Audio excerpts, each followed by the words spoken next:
Aisha, Ernesto, Zita, Piegio, Animel, Gabriel, Wasaba, Abrio, Pélagie, Amédée, Rosba, Piegio, Leopoldine, Yacine, Sandal, Abrio, Perpétue, Stanislas, Louga, Piegio, Wegiben, Valette, Abadi, Abrio, Joalbert, Service, Sibodi, Pedro.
Good evening, folks. Samson Tola, Bro Pop Radio. We're here again tonight to have a wonderful, wonderful show. We say thank you.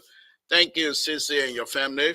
Young man, very bright young man who's doing very well to make sure Liberia is on the map where his genius brain continue to do well. I want to thank you very much. You make us proud. I don't have to come from Lofa County for me to be proud of you and your family. Thank you. We'll continue to talk about you because you're very good. Not only are you good inside, you're good outside, you know, you're also work hard for all of us. We want to thank you. Again, folks, Samson told La I want to thank all of you again tonight to join us. Thank you for coming. It's going to be a wonderful, wonderful show. Believe me, this show is going to be rocking tonight. Share to as many people as possible. Please, those of you that are watching, the 65 of you that are watching, share. Let other people come in.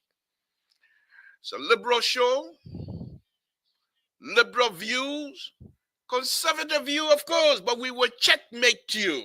Don't come here and come run with your conservative view and expect the liberal will kowtow to you. It ain't happening. Good evening. Good evening. Those of you that are watching us from Monrovia, all over Liberia, we say thank you. This is what we do. Safety, safety. Lord Jesus, we want to thank you again this evening. We want to thank you especially for what you continue to do for us, continue to do for us, continue to, oh, yes, yes. My Lord, thank you. Thank you for the opportunity. Thank you, the boy from Toll Town. I had a visitor today and was telling my wife, your husband is the most smarter engineer in the whole, oh my goodness. Thank you, my Lord, for giving me the ability to do these things. Project will be in trouble and they will call the man from Toll Town through your name to come and redeem. Thank you. Thank you. We do it because we love to do it. We do it because you give us the ability to do that. Thank you. Thank you, my Lord. Thank you. Thank you. Thank you. Thank you. We appreciate it. Again, my Lord, we come before you tonight to pray to you, to pray, and ask that you continue to bless her. Give us long life. Continue to bless her. Touch us. Whatever we have that is troubling to any one of us, ask that you give us the peace. Yes, provide the peace. Yes, provide the peace in our lives. For our brothers and sisters, those who are in harm's way tonight, please guide the wheel of the car they're driving. It's snowing over there in the East Coast and things are not going well for other people. Please provide the safety aspect of your life tonight. We put them in your hand. We put them in your hand. Your hand is so big, your hand cannot be leaked. It doesn't leak. No holes in it for anybody to go through because of you. We are here. Thank you. Thank you. Yes, yes, yes. I'm in high spirit tonight because you put me in high spirit because you believe that we have the ability to do certain things. And we want to thank you for showing us that you are the light. Only through you that we can see. Those of us who knows you, those of us who believe in you. We have nothing to be afraid of but to say thank you. Those brothers and sisters that don't know you, we're asking, come to the light, come to the true light, not the shining lights that run around here. No, this is the light. Lord Jesus is the light. He shines forever. My Lord will come again tonight. We put the Republic of Liberia in your hand. We put the people of the Republic of Liberia in your hands. My Lord, we pray for the President of the Republic of Liberia, President Joseph Boakai. My Lord, extend his life, touch his hand, whatever he touches in the interest of the Liberian people, that yes, indeed, the hand will be blessed.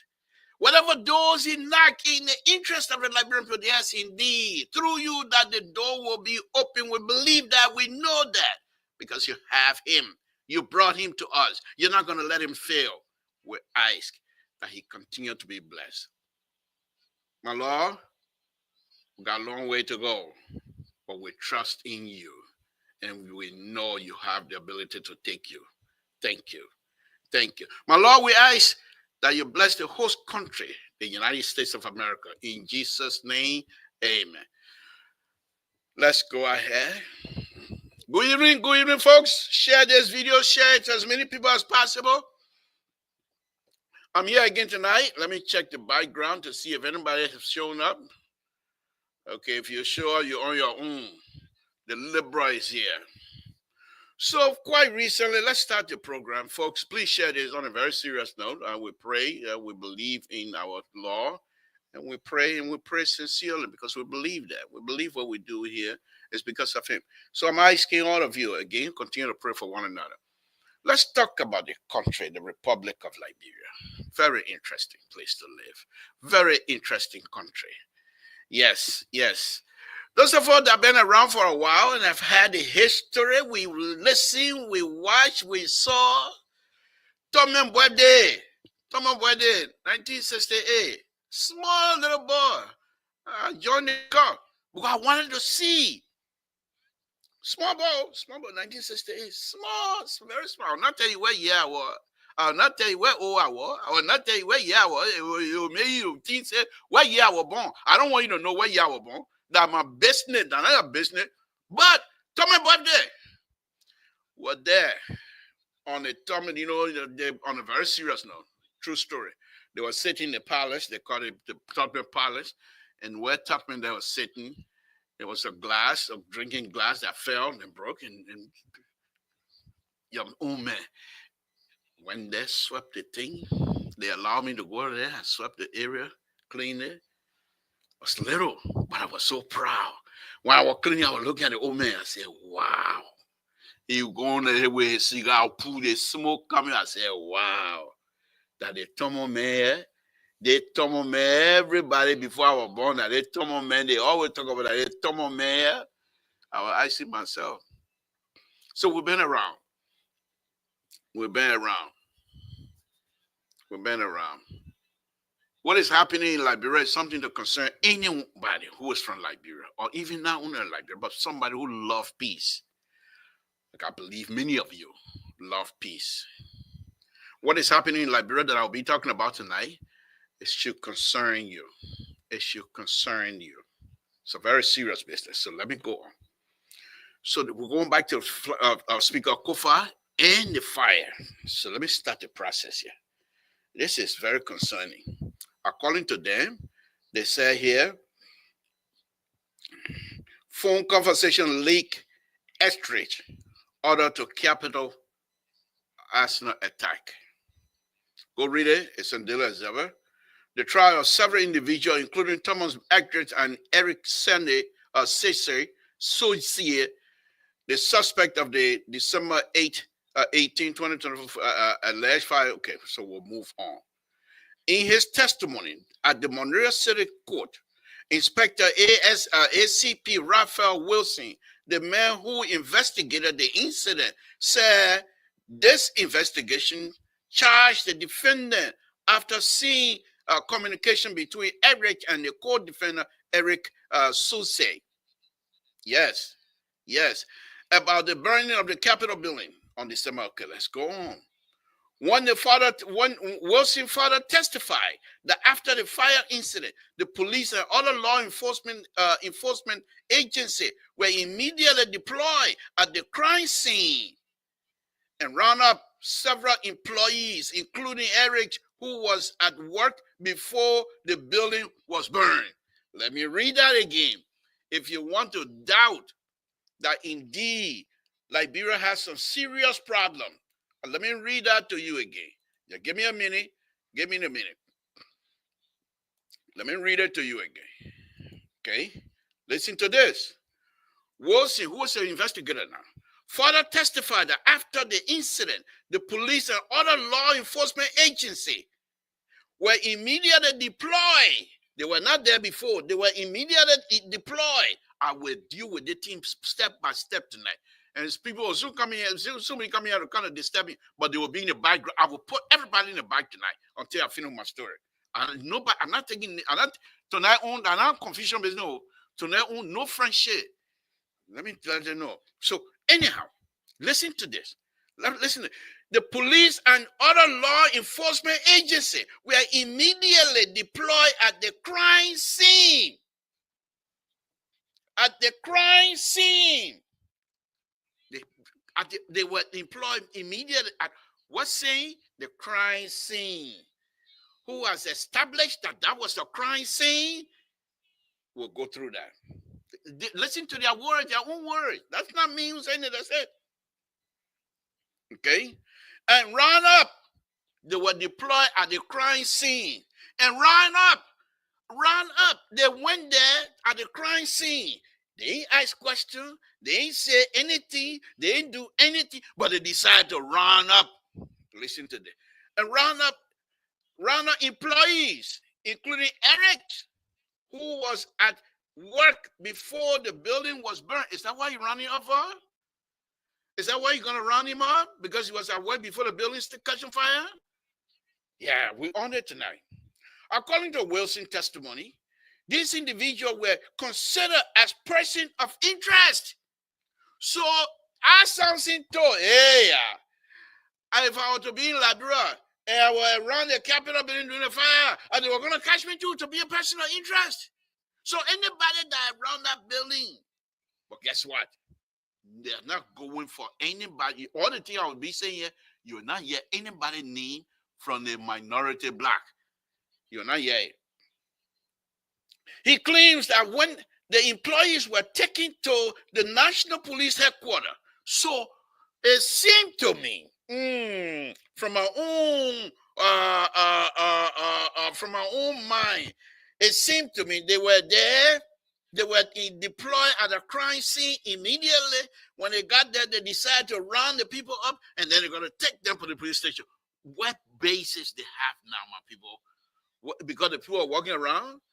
Did you see them committing anything? Yeah. My people, you bring up, says tonight, my Esther, Tylenol will not help you. That terramacin you need to take. Tylenol will help you to know. Because I'm on it. Listen to this. Okay? So they say the police went there, they deployed there at the crime scene. That's the first say they say. They don't say at the fire scene. They say where the fire was burning. But they even before they got there, they knew already that it was a crime scene. They were, you people, the people are stupid around here. You can't, you will be in the bike for a while. I will put you in the bike tonight. Tonight, I will put you in the bike. No, come on. Especially you, because I know you will push by tonight. But one day, you will push by, and we're here to take it. And I'm sweating already. My people, I'm so fed. I'm sweating. I'm not very sweating. But let me read it. Says, please give me a few more minutes. Let me read it thing. Okay. Then he said, he claimed that when the employee were taken to the National Police headquarters, police investigators managed to confiscate their phones, including Eric's. Okay. What led you to the fact that you're going to take? You think they? First thing I will predict to you, any information that they took from that phone when the children go to trial, the judge, if the judge is serious, you tell you, man, you throw that thing or something. You go to crime, you go to fire scene, but you consider a crime scene already. You know what happened, fire there, but a crime scene for you. You go and round up people. You don't even know what they're there for, what they're doing, nothing, but you round them up. You take them, then you're taking their phone now.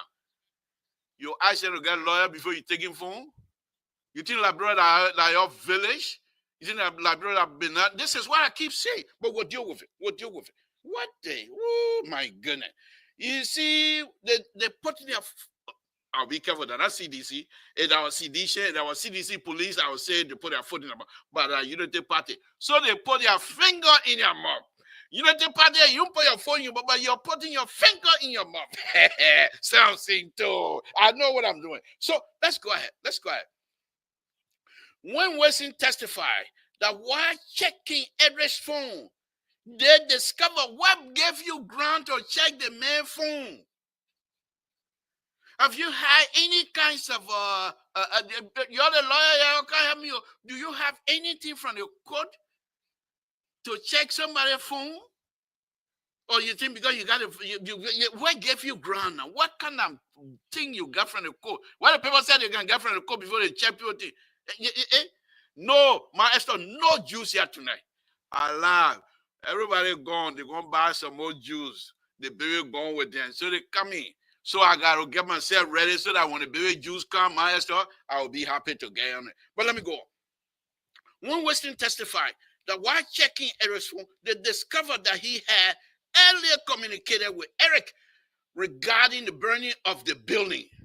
Unimmiscible, whatever you call it. In Crown Daddy, they were not working. The crown speaking that I will speak. In Crown Daddy, if I were a lawyer, I would not even speak English. I would speak so crown. They evident your guy is not going to work. Let me go on.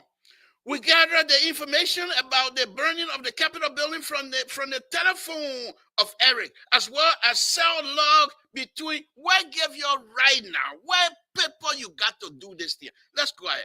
And Sonny and their phone number, the prosecutor witness testifying.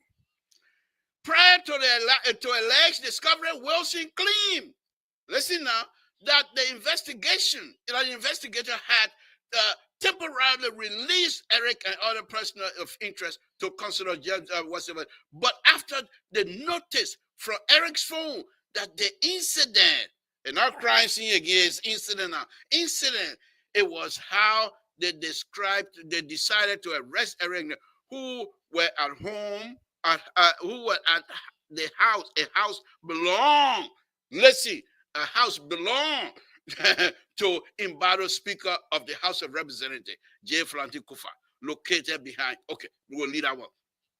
When the police arrived there, Eric escaped and blah, blah, blah.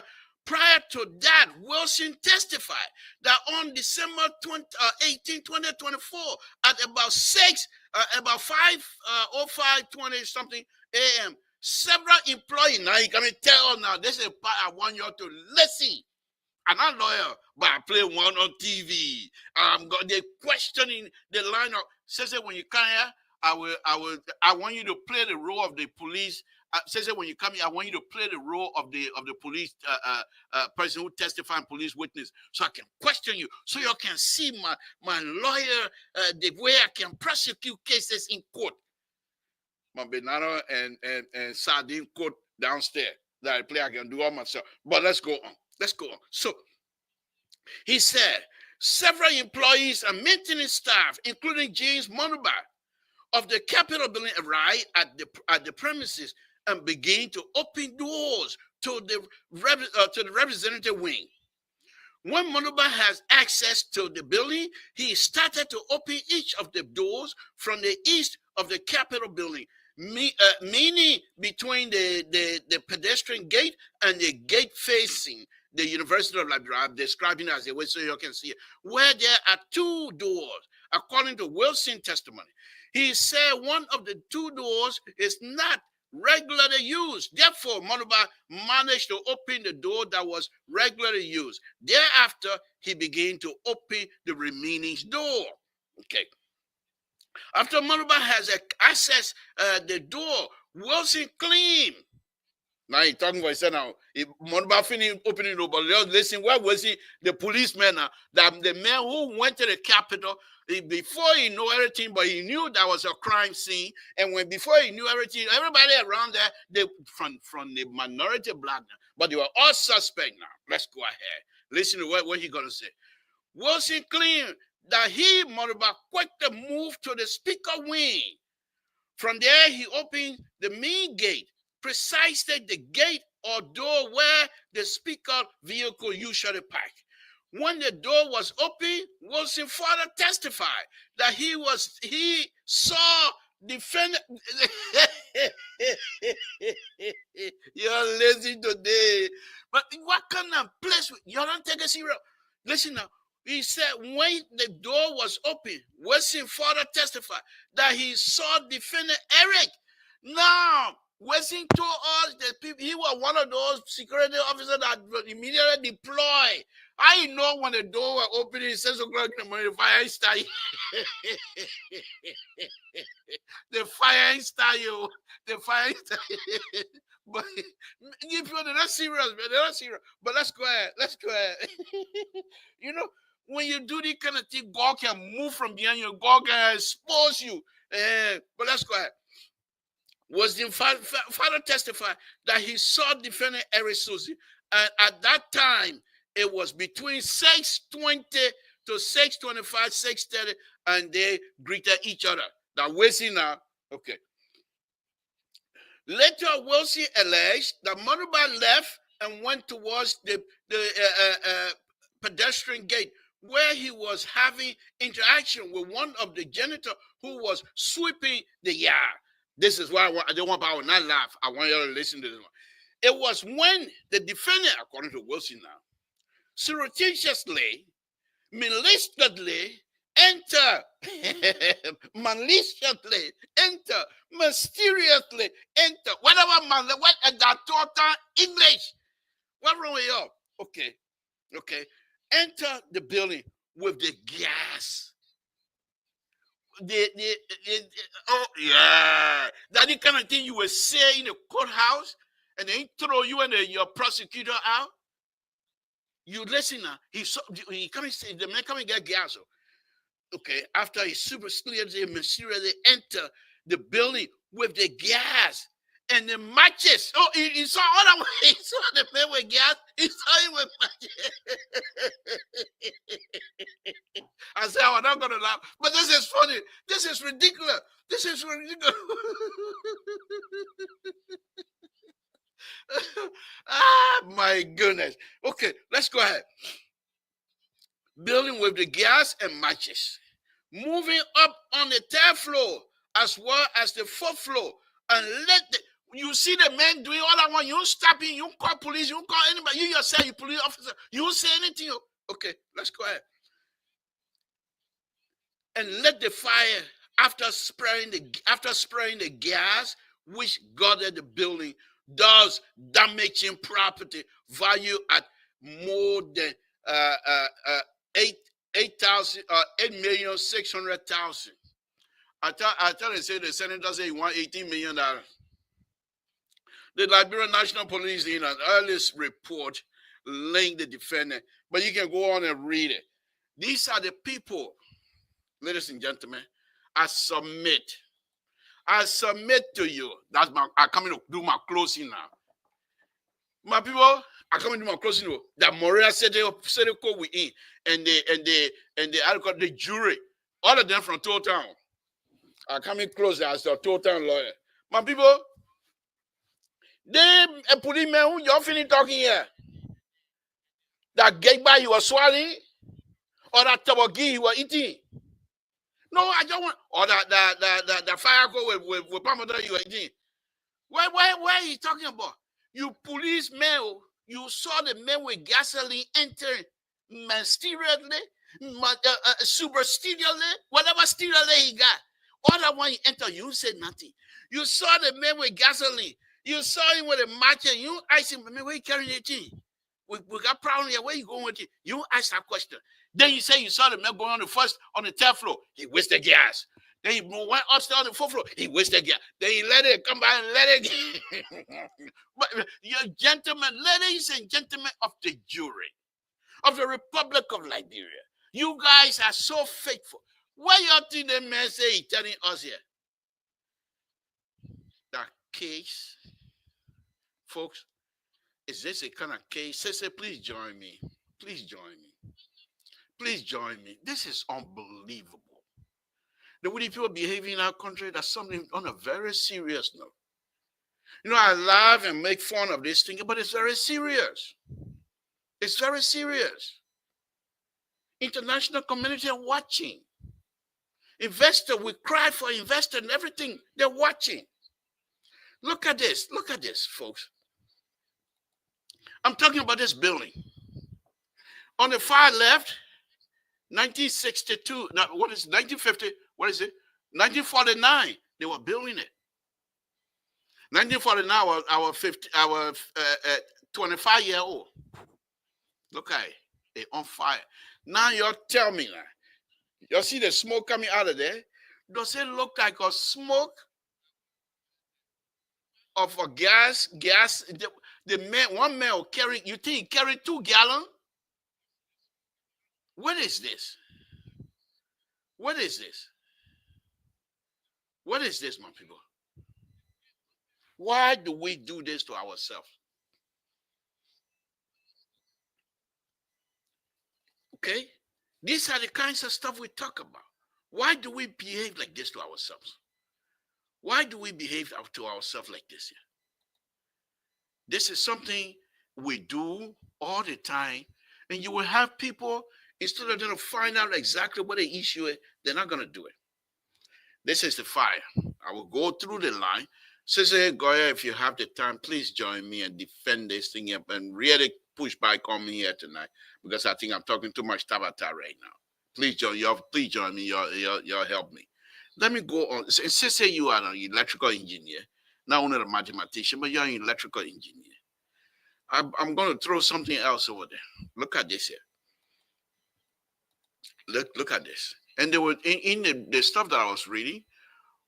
3 days before this thing happened to the panel at the Capitol building, fire gutted out the two panel. 2 or 3 days before the fire, the main fire. And the story has been the building, first of all, the building is old.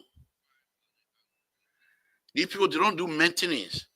They want money to go do project in their own community. But they can't get money in the budget for them to fix the building where they're working. The fire gutted the place out like this here. 2 days before the main fire. They don't want to say that one there. Let me see somebody just join me. Okay, Sister Goya. Sister, I don't see you. I can't bring you on here. I don't see you. Put your finger out if you read it. Okay? Okay, he read it. Okay? This is the panel in the back. 3 days or so before. All right. So let me move that. Sister Goya, thank you for joining me. I appreciate you joining me here. I know you were listening here as I do my total lawyer and things like that. What am I missing here? I got a lot more video to show tonight, but please push back on me strong if you can. I think what you're missing is the full picture, because this is just the prosecution just laying their case out. So we have to wait for the defense to challenge them and what they're going to be bringing out to challenge the things that are in the court.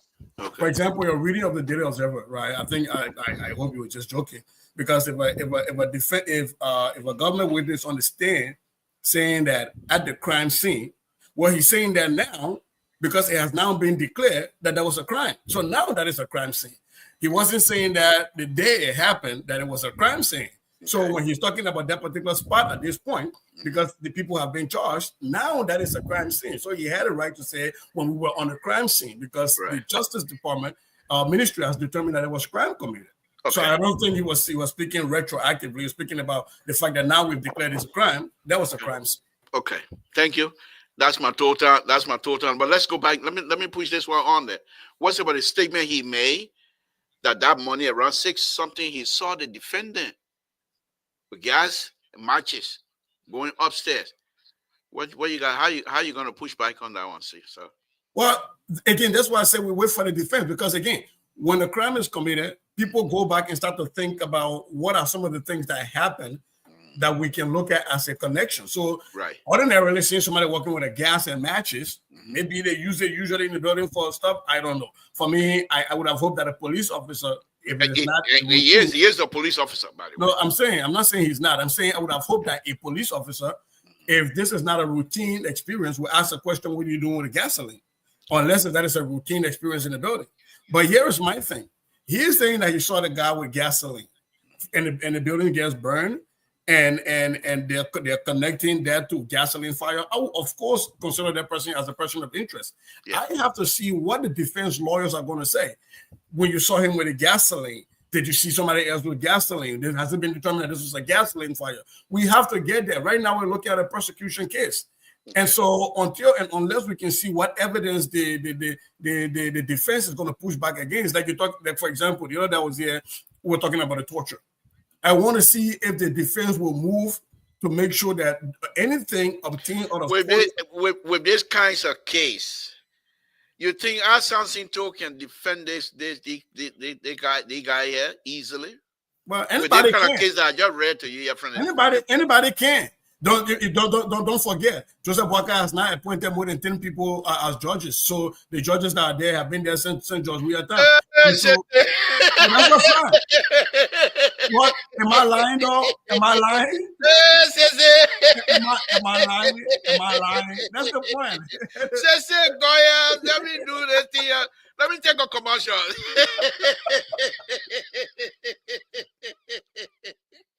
But before saying this,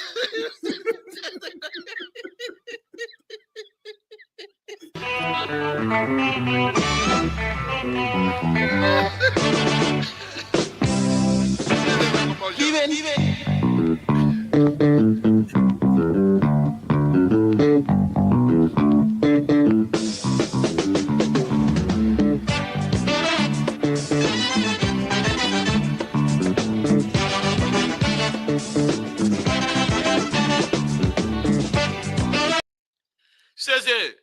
you think that buffet ground holiday? That why you coming to about here tonight?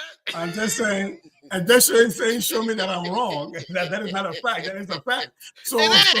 But my when goodness, so when you're taking the whole judiciary system and doing the buffet ground holiday for me? no, in our buffet ground holiday, the same judicial system that we had in the past administration and in the past administration that we trusted to deliver justice to the like of what's her name, former Chief Justice of the Supreme Court, to the likes of Brani Samukai and so many other people. And we still trust that system. So this is not like Joseph Boyka came and added a bunch of UPIs to the benches, right? Okay. So we still have to trust the system. Okay. So to that question for me, I still say we wait and see, because what I'm really interested in is seeing that if this is supported in law by that, you know, the torture happened, and that there were confessions and there were information gotten out of torture. And I have to see the defense pushing on that. Because if all the things we've been talking here, like the Carrasco, then room kind of thing that I've been throwing outside, we will not see that being challenged in the court of law. So we want to see that challenged in the court of law, and that gives some of us the rationale to say, yes, the government might have torture, and you know that's a violation of human rights and all the other pieces. So I don't see that. And real quick though, you know, I know you want to talk about this capital thing, but there's something today I posted, and I want, you know, all these people who finally got their consciences dug from under the sycamore tree because they were evicted to understand. In Minnesota right now, Mr. Toole, we don't have a sitting of the House of Representatives. There is a debate right now in the Minnesota House that is going to the Minnesota Supreme Court about quorum. There was a tie of 67-67, and one of the Democrats was sued that he did not live in for the amount of time he was required to live constitutionally in the area before getting elected, and so he vacated his seat. And there's a special election coming up at the end of this month. And the Republicans initially had an agreement with the Democrats that they were going to split committee leadership and all these other pieces because it was 67-67. Now, because of this one seat advantage, they decided they were going to appoint a speaker. They were going to select a speaker. The Republican. The Republicans. And so the Secretary of State by law in Minnesota gave us in the first session of the sitting. And the Secretary of State is a Democrat. And he had joined the sitting of the House without any election because he said that there was not a quorum because all of the Democrats refused to go. So there were only 67 people. Just like a day in Texas. So only 67 people were in the House. And so they had not reached quorum because quorum is 68 and there were only 67. So he gaveled the end of session. The Republicans decided to take over session and voted for their leader to be speaker, and they started assigning committee seats. That case is right now before. They took it from they throw that playbook from Liberia. That case right now is before the Supreme Court of Minnesota. They heard. Let me ask. That's a very interesting.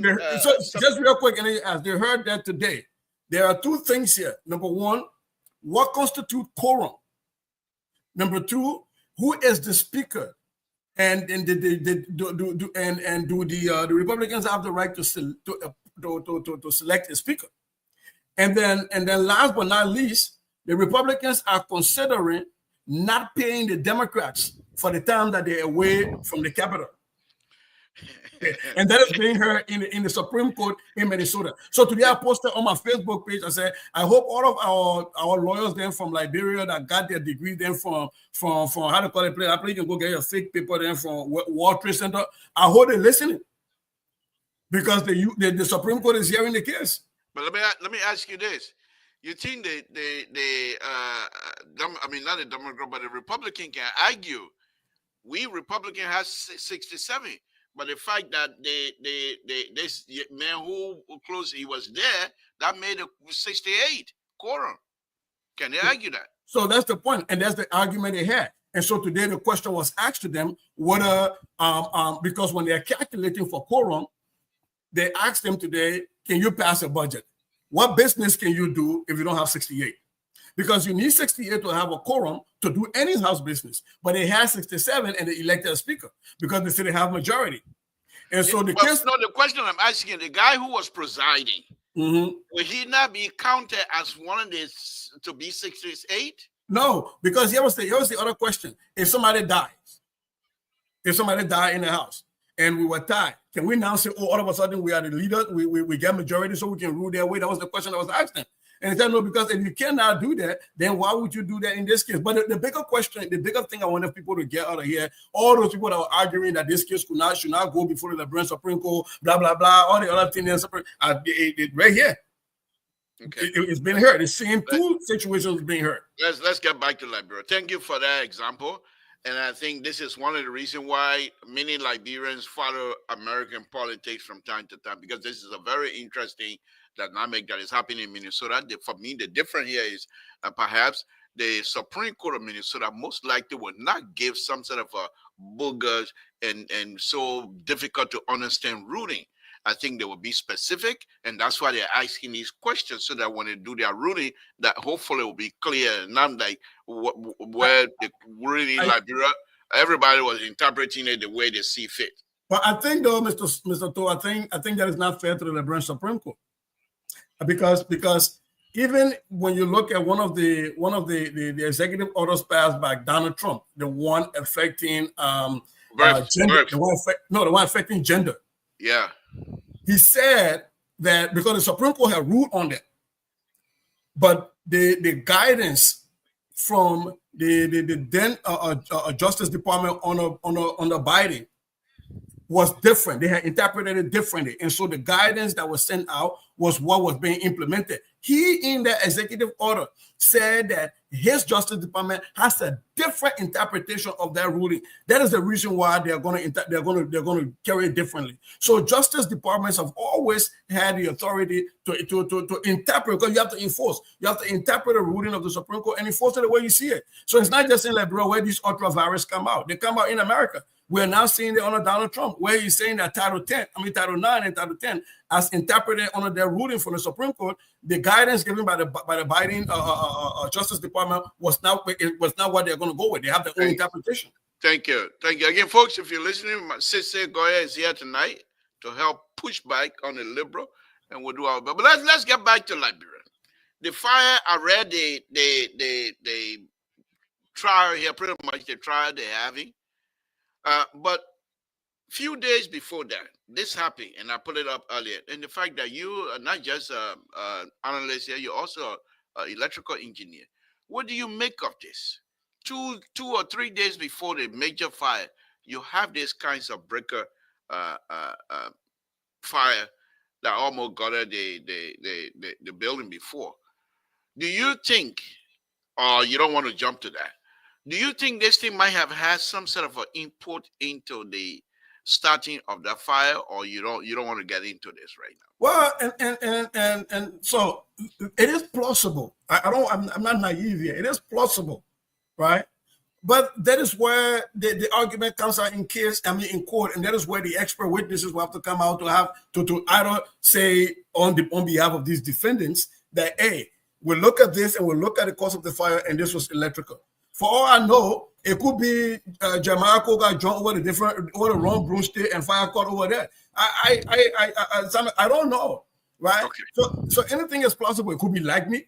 It could be anything. So the government must have, again, the burden of proof rests on the government, right? They just can't say we saw somebody with 1 gallon of gasoline going upstairs with matches in their hand, and therefore we assume that this is a gasoline fire, and that's the person. No, the burden of proof is way more than that. Okay. And that is why I keep saying to you, Mr. Toy, if from the onset when we talk about the torture, is I really want to see, I hope these guys, these defendants have really competent lawyers that will really push for us to see what the evidence is, because there has to be clear evidence. Otherwise, this smells like a political persecution, this smells like I don't like this group for what they did. And so even though this was a fire caused by electricity, we're going to blame it on people, right? And so that's what I keep saying. And I really hope, I haven't seen the credential of their lawyers, but I'm really hoping that people who back them in Liberia have raised enough money to make sure they get good lawyers that can be able to actually look at each of the evidence provided by the state and rip it about piece by piece and make sure that when there is a verdict that comes out, that it actually represents the preponderance of proof that we have. You know, I was out of Liberia when that fire happened in the executive mansion, real quick, because we're talking fire right now, right? People say, oh, they trying to kill Ellie. So we started, when I got back to Liberia, I was asking some questions, we were talking to some people, and they still had those Christmas lights that they know, because all those Christmas lights and stuff on the generator. So I said, did anybody calculate the load of this generator? And they got look at me like, what do you mean? I was like, well, all your people you brought, because you know that, right? So all those things might have caused some short circuit somewhere. Yeah, if they start taking more from the building than they're taking in. And you got all these lights, these bulbs that are flammable, because sometimes they are, let's just say the fact, they are substandard, bought from the market that is not regulated. Some of those things could spark fire. You and I here, how many times have we not seen people houses burn down from Christmas light fires, right? And so I asked them that question. So it is the same question we're asking, is that the government has to be able to prove. If you say these people burned down the Capitol, fine, provide us the proof. And we need to make sure that there are competent lawyers on the other side that are pushing this. Otherwise, these guys will be railroaded. So let me show this other footage here. It's not a video, but this is the fire from the building.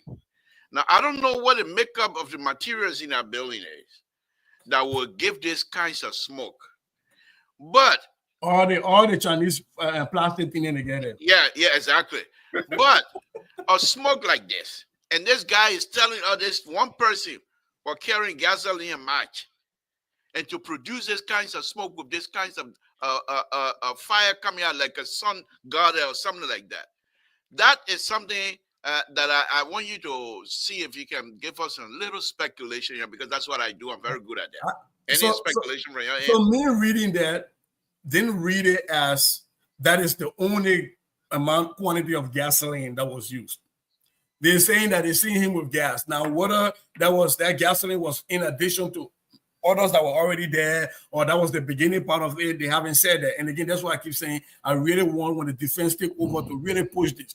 Are you saying that it was just 1 gallon fire?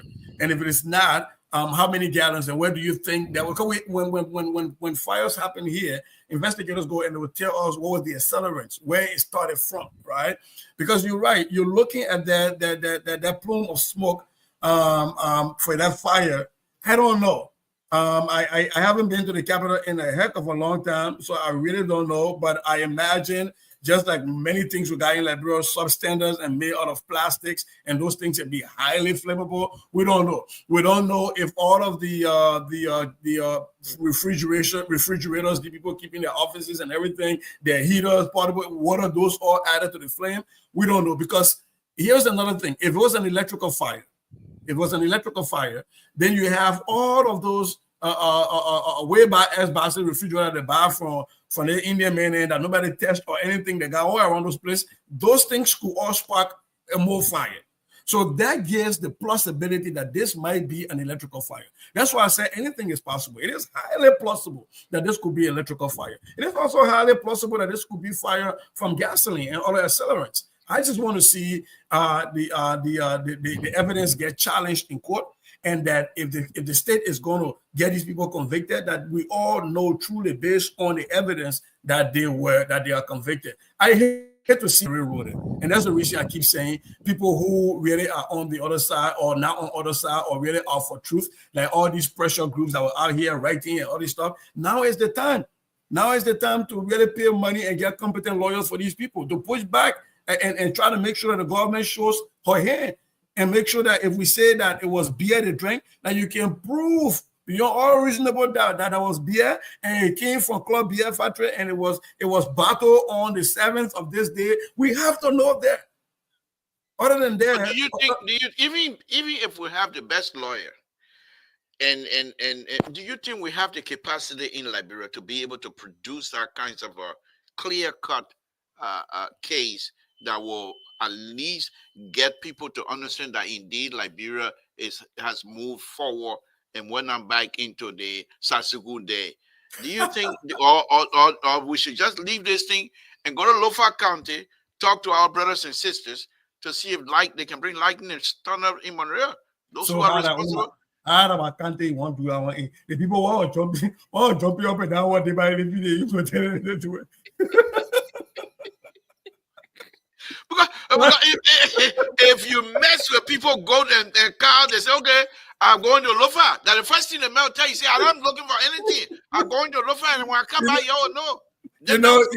no. So my paternal grandmother was a chief zoo, a women chief zoo. So every time we went to Lofa for vacation, when it starts to rain, a little bit lightning striking, quite often in Lofa, people are they're striking lightning because people are stealing something, right? So when it starts to rain, my grandma would say, you be around with your friend all day today, pass it around. Move on, maybe goes around outside. I don't want to be collateral damage.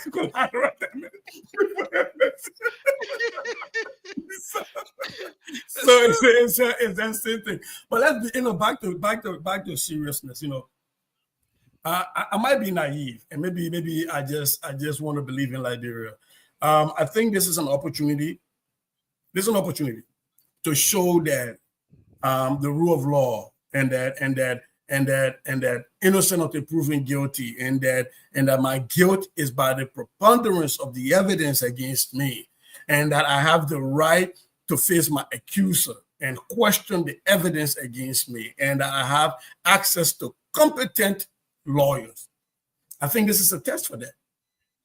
And if people can be able to provide, I think they're experts in Liberia. I think we just don't use them. I think they're fire experts in Liberia. There are a lot of Liberians who have studied.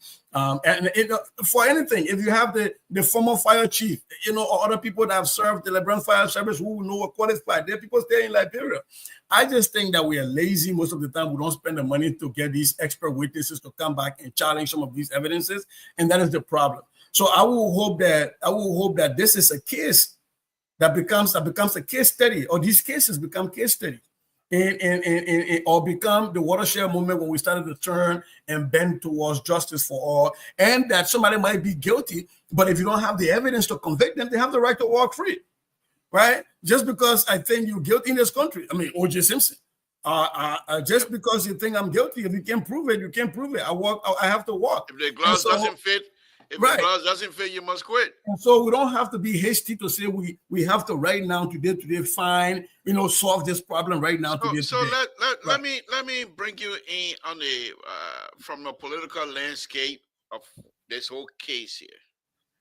There are those, and I strongly pushed back yesterday on Mr. Social, but there are those who argue that the president, his initial statement from the beginning of this fire, where he said those are hooligan's behavior, and because of that, people are saying that his police, forgetting to know that the police, national police, they say national, they say Waga police, they say national police of the Republic of Liberia, but now people are now framing it as though this is the police that are working strictly for President Wakai.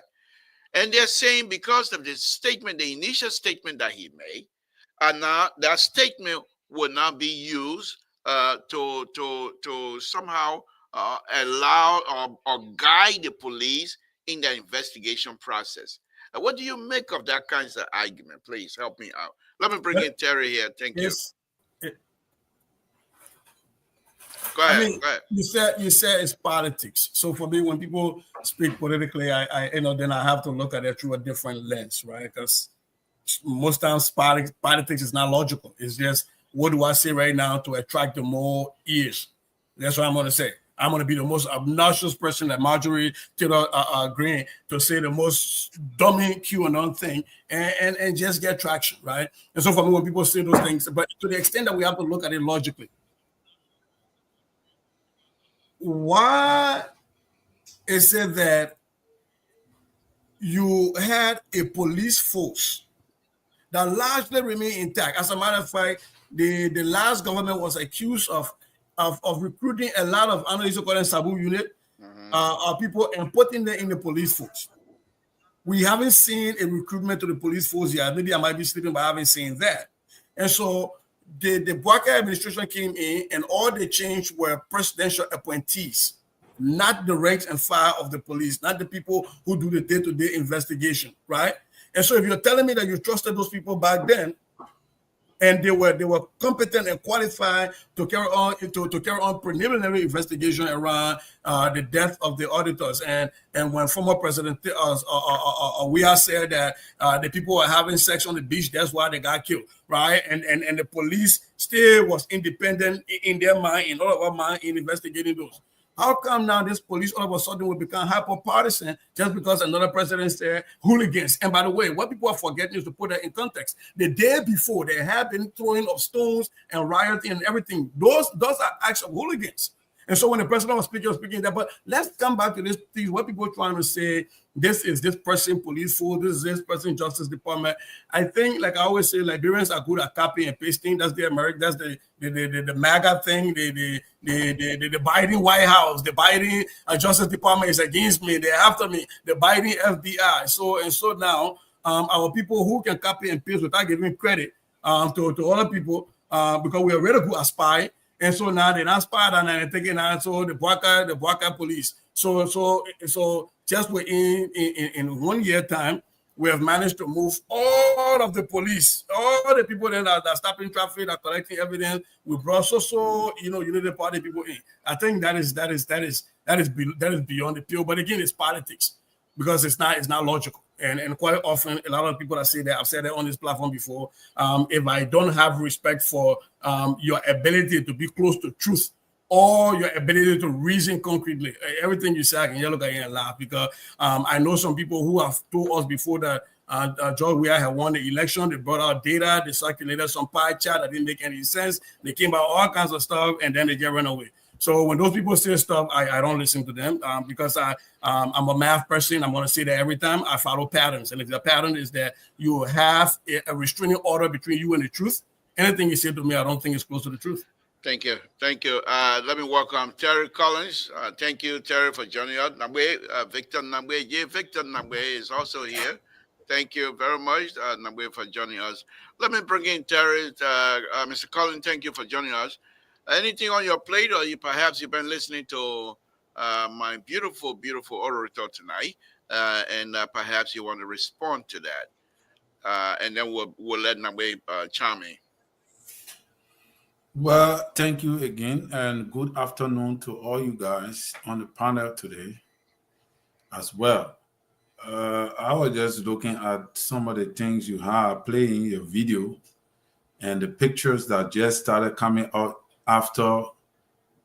Sissy, what you want to say again? You're not allowed to comment on those pictures. Tell them they go. But then I will do a show now because don't comment on my fourth grade pictures. So they pass. Comment on how Koga was jumping over the. Yeah, no, that way you can do it. But now the commercial, don't comment on the commercial. You don't have the right to comment on the commercial. A commercial infinite will play commercial again tonight. Go ahead, Terry.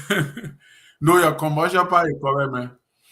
But of course, yeah, bro, that picture then, the picture then that coming, they started coming when the minority black realized that the investigation have taken a different shape, wherein communication have been released to the majority black, informing them that. But let me hold you a minute. But you see, no, seriously. The picture, especially I call it the panel picture. I've been having those things on the day of the fire. That's when I clip those stuff. So they've been with me for a very No, long time. I'm not talking about you because Okay. we just seen the picture surfacing even on your show tonight. Since the whole entire saga, you have chosen because that have been the Spoon TV something that have been today something when Melvin Co appeared over there. And no offense to these guys, but these things were not highlighted I hear Spoon because until I told the you yesterday. investigation took I another. told you yesterday I was going to do this show tonight to present these type of stuff. I said that yesterday. The message ain't last spoon. You said you were hanging the video, so ain't last spoon. But anyway, bro, Right. that location where you show to us here, the fire did not go to an extent of damaging that in that area. The fire was not over. The fire did not. Now this other fire came from a different place, which was the joint chamber. Where you show us here is around the speaker's location, the speaker office. I think the deputy speakers and all that. But the electrical fault did not blow out of proportion to burn anything in that area where you show. The fire that we're discussing here is the fire that was specifically designated for a specific location, which happened to be the very joint chamber where the majority black was meeting. So these are diversionary tactics, all right, that I believe those guys who have been accused is trying to put in the public to give the public something to chew on. But the reality here is you are not accused of anything. You are not being accused. The police, the investigation, they say, you know what? Like what my senior brother and sister was saying, let us allow the investigation to go on. Let these people be forward to court. If they are found guilty, the court will prove it. Because to me, to be honest with you, myself, I don't believe that they have sufficient evidence, that the government have sufficient evidence to prosecute this case. I myself don't think so. Because if you say, oh, somebody was told someone a gallon in their hand and 1 gallon that will burn the whole place, then I don't know. But let us allow, if the government say they have the evidence, because I listened to the Justice Minister today. The Justice Minister said, yes, we have sufficient evidence that we can prosecute, and we're going to prosecute. So let us allow it to play. Who knows? Maybe there are witnesses saying, you know what? This man sent me and I was the one who put the fire to the place, and this is how I did it. When you have those kind of witnesses in court, it will be difficult for you to get out. Thank you. Okay, thank you. Let me go to Nabe. Nabe, let me ask you this.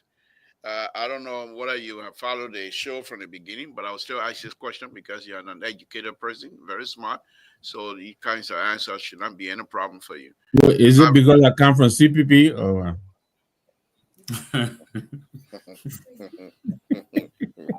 I will let that one go. I will come back for you later. Okay, good. No, but the question that I want to ask is, this guy, the state witness, was telling in his testimony, seemed to suggest, or not even seem to suggest, but he's saying that the day of the morning of the fire, he saw this guy, one of the defendants, with gasoline and matches. Went on the third floor, and the fourth floor specific. But yet he's a police person, but yet he was not able to stop him or call back up or what have you. He also testified that this guy, not only was he going up and down, but that he was able to enter the building through the back door mysteriously, and he used that wall. The question I'm going to ask you is, this kinds of case and with this kinds of first government testimony, you think they have a case, or that case can be wide open and destroyed by the paramedics of the Republic of Liberia? Perhaps the broom man can come in and help us out and destroy the credibility of this government. Well, I'm hoping that they do have a case, but circumstantially, the way they are clawing around, for evidence, kind of makes one to wonder as to whether the evidence that they have is not porous. First of all, the purported text messages. Have you seen the original source of these messages? I mean, this is the age of AI. Anybody can produce text messages. So I'm not saying it's not legitimate or valid, but I have to be convinced that what they have is the original document that they're quoting. So that's that. But I was listening to the show, some of it as I was trying to join in. I listened to my brother here, at pains, hoping for the defense to come and take the case apart, out of that. To what end? To what end? I think what we have on our hands are the two major things, right? I think what we have first is a technologically challenged team of investigators as to whether they will have the ability to uncover the truth. There've been a lot of calls by several people to bring in outside help, and these are people who we believe have much insider knowledge than we do of our investigative techniques that are employed by our people. And this is not to knock on anybody, but it is just a fact that our people are very limited all over the country, from the hospitals, to the security. We know cases of people going to the hospital without any investigation. Some of these people are diabetic, and some of them right away, they use IV fluid and all of that. So this is our president. They are present in Liberia. So that's that. But the even much bigger and much graver concern is, even if the investigation uncovers the fact that will be counter to the president already cut the case. Let's not kid around. The president already cut the case. He's not thinking about electrical or all of that. He believes this is a human doing. He said that as much. So now, suppose the investigators go and find finally that in fact there was an electrical problem. You think this finding will be accepted? I doubt it. This is a government that has demonstrated time and again to have absolutely no respect for the rule of law. They don't care what the facts are. They create their own alternative facts. There are a lot of instances to guard what I'm saying. And so we're waiting and watching to see where this is going to go. But we think there are lots of problems. Look, I listened to one of the rescue legislators today on another network talking about Miss Cooper. She spent up to about $15,000, fixing up her office. So there are a lot of instances of that. People go into this building and do their own renovation, no matter what kind of material they use. I don't think there is any standard, quality control to say, okay, you have to come for, as we do here, you got to apply for permit, make sure, Samson, you're an engineer, you know what I'm talking about. You have to use material that are standard, that are acceptable. Some of these people, they go right to the Wall Street you're talking about and get that material and bring it into the Capitol building. Some of the materials are substandard. How do we know for all that is happening that these are not some of the reasons that led to this fire? But the president said this is the fault of hooligans. Okay. And so the security agency is on a mission. They will produce evidence that will support that this was the act of hooligans. I don't care which way we take it. That is what's going to happen. All of these things that are happening, I think this is where we're going. We already have the solution in hand. We just reverse engineering the solution to come up with it. Now, one thing I learned, boy, you're negative 1%. You're too smart for us. But you're 1% too now, and I tell you, get a man just in here. You're 1 by 1.25%. I think. No, hold on, hold on. I'm coming to you. On a very serious note, listening to you, Terry, and now Victor, it make me feel like I think we need to keep this Sasiku business here. You heard Namwe, as intelligent as he is, he's now trying to muddy the water about everybody got AI nowadays. A lawyer can pick up on these kinds of stuff. You heard him saying that, and the lady went over there and said she remodeled the place. Absolutely. Was there any plan for those? Says I think the only thing that can help us right now is Sasigo. Not true. And more than that, Not only the not one true. they put the collar on the hand. I mean, Not the one they true. put in the eye. I think my fellow 1%er managed to try to muddy the water, but it was not enough. It's just how they try to muddy it when the students are on the 5,000. I didn't get on no report. It's just how the same thing still going. When I earn our own money, how y'all get? I see that. They didn't get no account of their own money. So,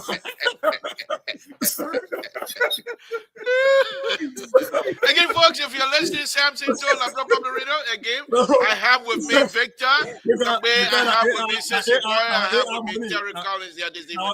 Go ahead, Cecil. Now I ate our money, so they couldn't prove it that the money was real. And you know you might be right because somebody came from Wall Street, you know.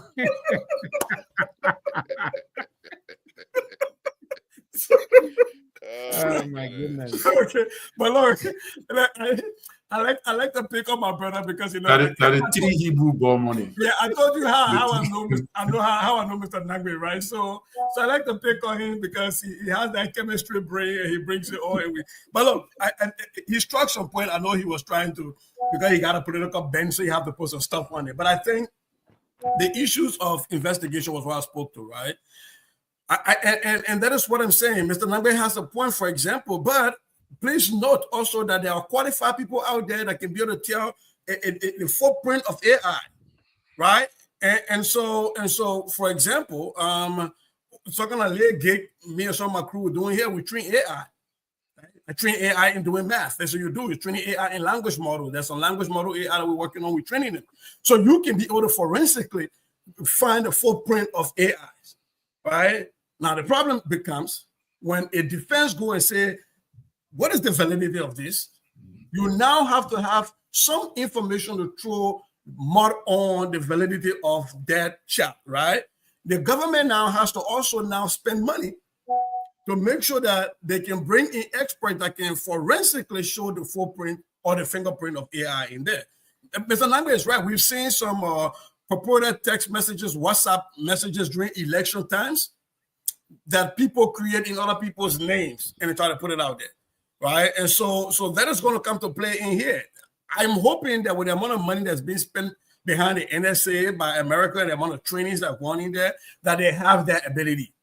But if they don't have it, then we're going to look like the emperor with the emperor new clothes. They're going to be naked out there.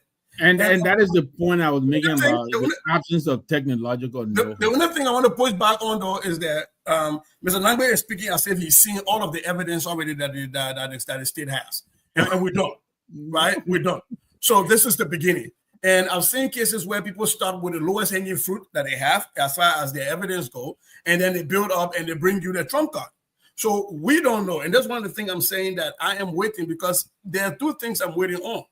The cause of the fire, I want to see the opposing scientific evidence, right, from the other side, and these messages that Mr. Nagbe was talking about, to see those. Now, I am of the belief, I am not one of those people that believe that because President Boakai, on the day before the burning of that thing, when people are throwing stones around, call people hooligans for being hooligans, therefore he's already going ahead and he's picked we're not the losers. When in fact, he is not one of the jurors. He is not one of the prosecutors. And so, just like in the former Chief Justice case, we will see the evidence. We will see the proceedings, and we will find out we're not all Liberians are not UPist.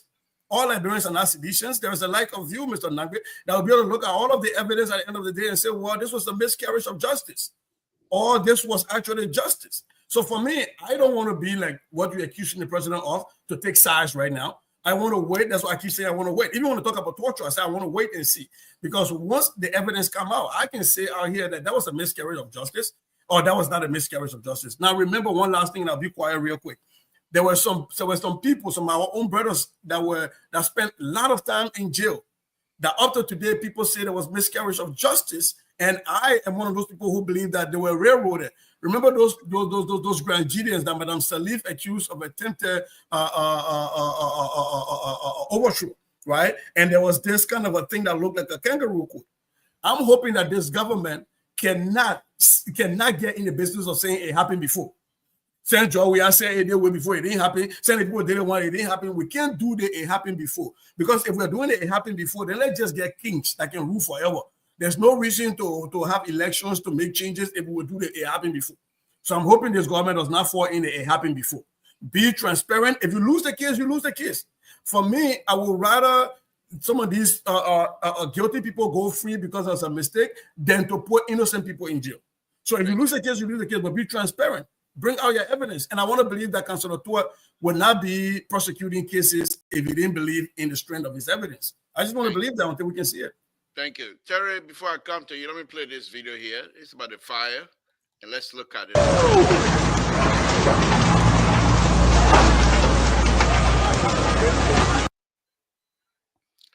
That's a very brief one. But Terry, let's hear from you. The government is trying their best. First of all, they have these young men on their jurisdiction, so to speak, because I think they're still in jail.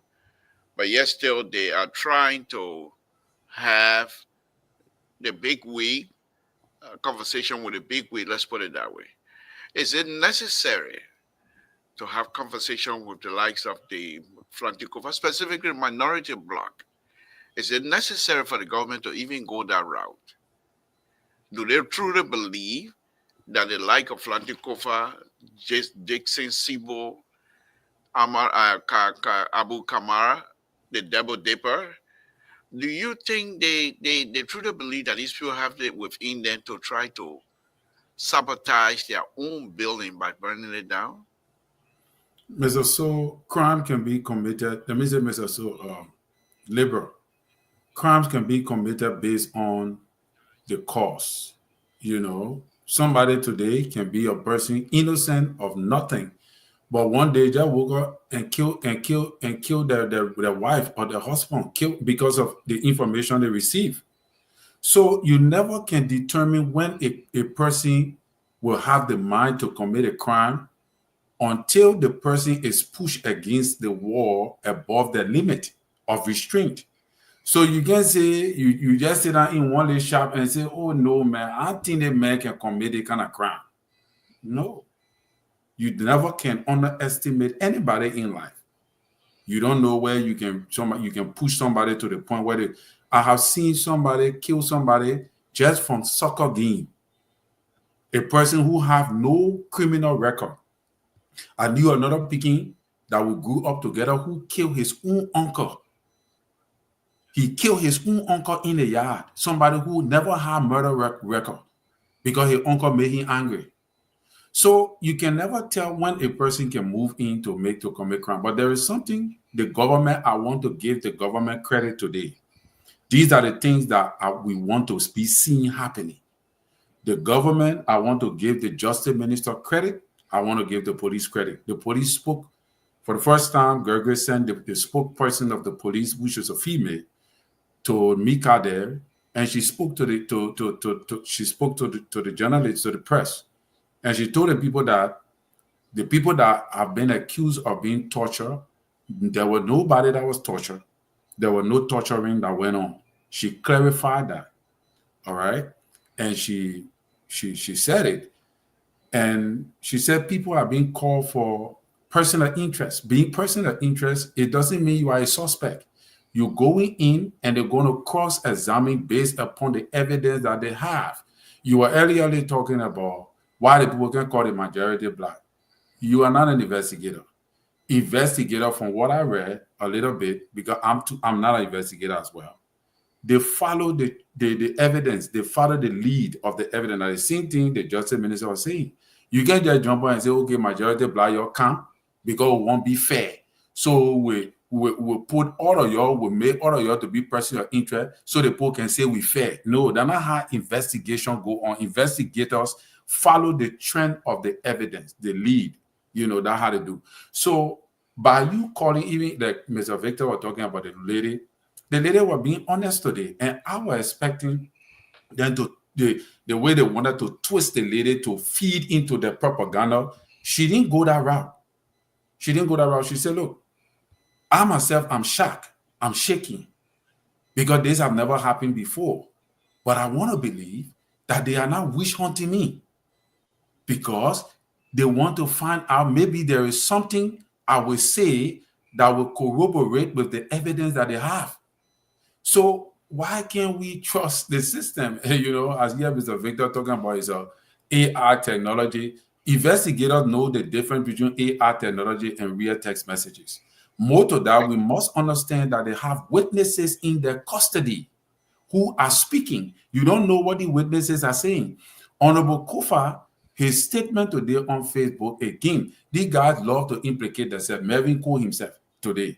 You know, I don't know why they don't consult the lawyer. They just feel because we're politicians, we can say anything anyhow. You understand? His statement, he said he don't, Melvin Cole is saying he shows someone a text message, Tabata text message. He said Gregory Coleman threatened him. So because of that, he's not going to honor Gregory Coleman, you know, or request for him. And as a matter of fact, he don't even recognize Richard Kuhn as speaker. So it means that he intelligently saying he's not going to honor the person or interest request from the police, from the justice ministry.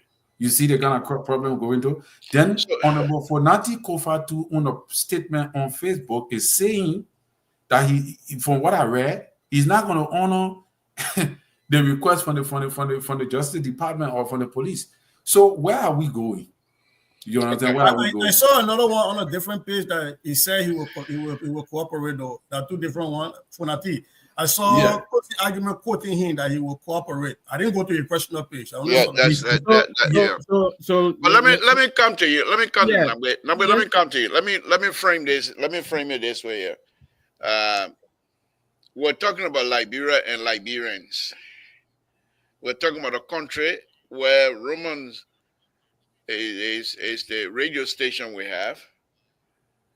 We're talking about a country where when something happened, they fix their mind on it, it's difficult to get out. We have a situation in Liberia where many Liberians back home and even here believe that there's two groups that are vying for position. And in the mix of that, you have this fire.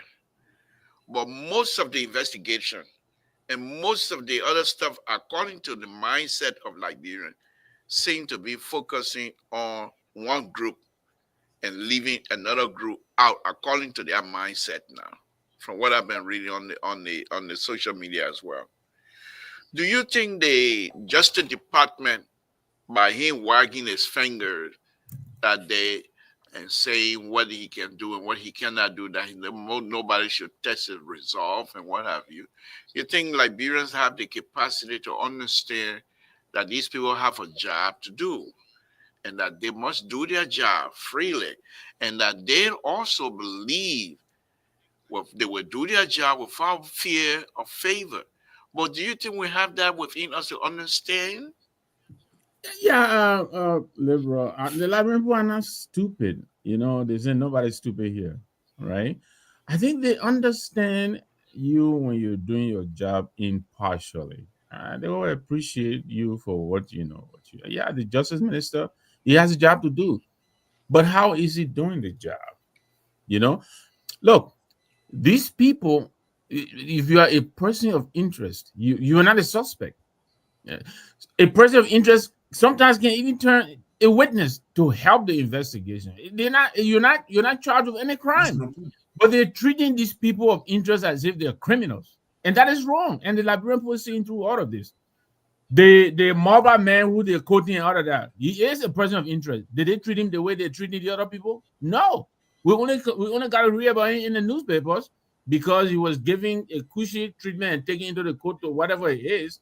That is not how the investigation will, is supposed to be conducted if it's going to be impartial. So this is why the questions have been read. Every day I hear Carlos Gray, he continues to question the people who were directly in charge of. Wait, who you quoting? Who you say you're quoting, General? Professor who? General. Professor who? Professor who? The general. No, but forget the messenger though. Listen to the message. He is wondering why the people who were directly responsible for protecting this building have not been called in.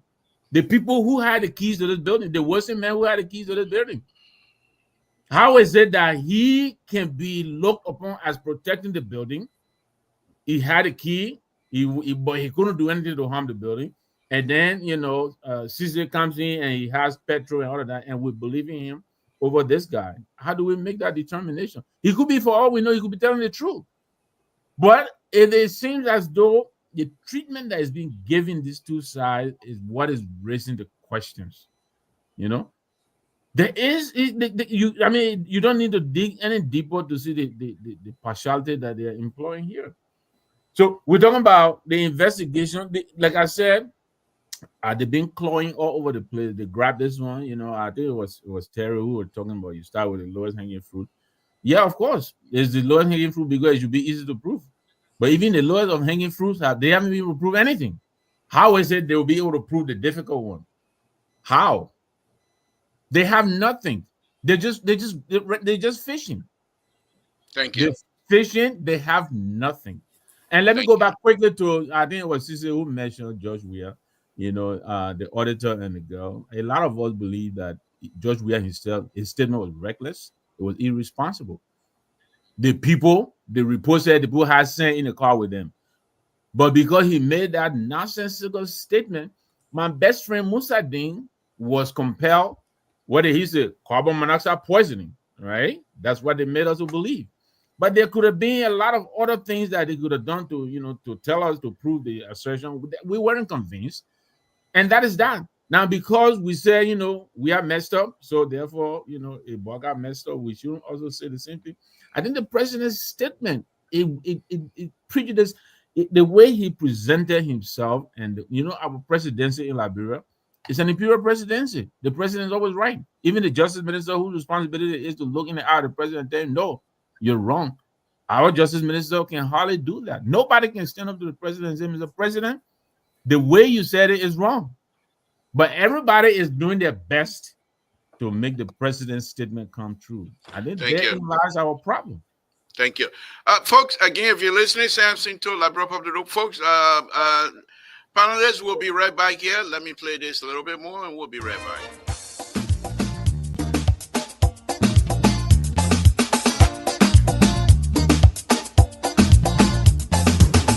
Let's come together once more and work together once more. Let's come together once more and work together once more. Again, folks, Samson told. Why you let the problem with the guy, that particular guy who hit and he never told us who won that debate, though. He never told us. Labor told the man, say, I won the debate. The man got fed the other day. He said, you're not coming on my show again. When I call my show again. That's how my poop again. Aaron, blah, blah. He said, you're not talking to me again. I said, okay. But anyway, say, let me come to you here before I open the line. Let me come to you. This is a country, you know our history. The way things are going, including this fire issue, the issue at the Capitol building, the president going to be speaking to the nation very shortly. People are threatening boycott and what have you. Are we heading the right way, considering our past? Is this the way we're going to go in order to have a genuine development in our country for the next generation to be able to enjoy themselves? Talk to me from that perspective, please. Yeah, but before I go there, let me push back on my brother who is pretending like he forgot how scientific method works. They're not Susu Club. Because we pick one person for majority black, we pick someone for minority. We are not taking a wire test where you study, they're picking A, B, C, D, A, B, C, D. So everybody got to be in the thing. So then I answer like that A and C. There's no B and D, B and D. They're there for blinders.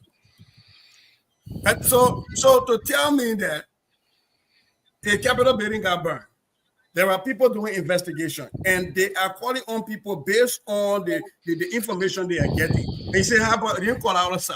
They're looking at who has the opportunity and the means and the reason to burn it down. The other power stay in the building.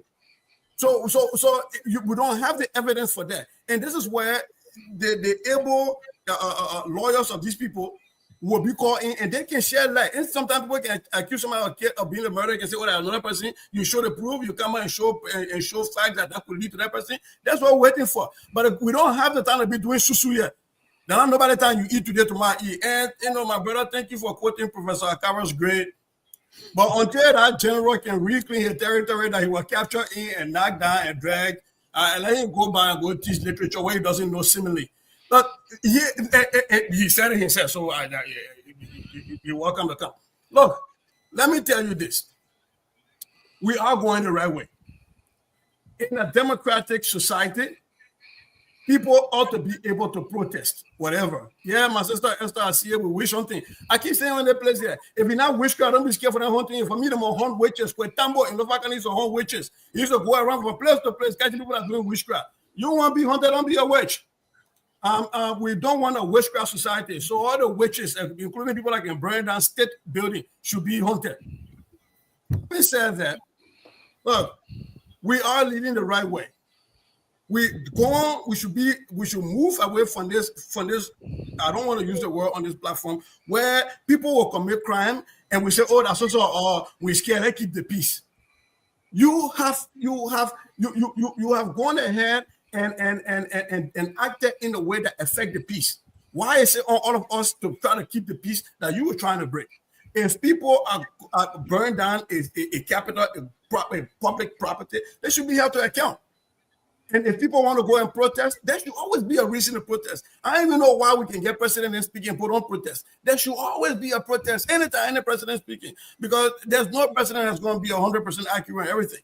So people should always protest to hold them. So if people want to protest the son of their business, the only problem that I have here, though, is that people who are in charge of the laws, of creating the law, people who are in charge of the purse to fund the police and all the other law enforcement agencies to make sure they have all of the training and everything. They don't provide that. The common people go to all of the same investigators are investigating all of the other crimes. But when they call them now for burning down the place, now time to know that we ain't get enough qualified people in the country. So our common people can go through the investigation. Those people can investigate. Okay. But when it comes to you now, you want to get VIP treatment from different people. We are now bringing different people into the country to investigate this. They're seeing people that have been there investigating all the other murders, all the other burning buildings, and all the poor houses that can get burned. They said the same fire service with no water inside and go and come back. And I've seen fire service with the investigation will go in. That I've seen police people with nobody from another country. Thank you. Thank you. Let me go to Terry. Terry, I think the question that I posed to Sissy was the wrong one. because I don't think I'm not. I think that was not what type of. I thought perhaps, and I know he has the ability to do that, but I think tonight it's the wrong question to him. But let me rephrase it to you, Terry. You being someone of a God-fearing person in our own mix in the community. You want Alex or so now? No, I'm just asking because I'm trying. The reason I'm going through these line of questioning is you guys are young people for sure, but how do we get out of this thing? Is this sustainable? This type of behavior towards each other, where perhaps we all now try to be Donald Trump 2, 3, 4, we talk to each other.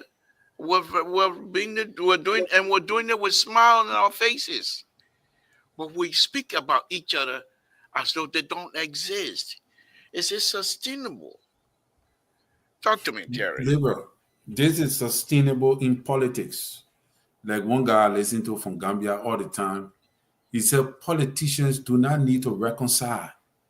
They don't need to reconcile because they have different opposite opinion on political issues.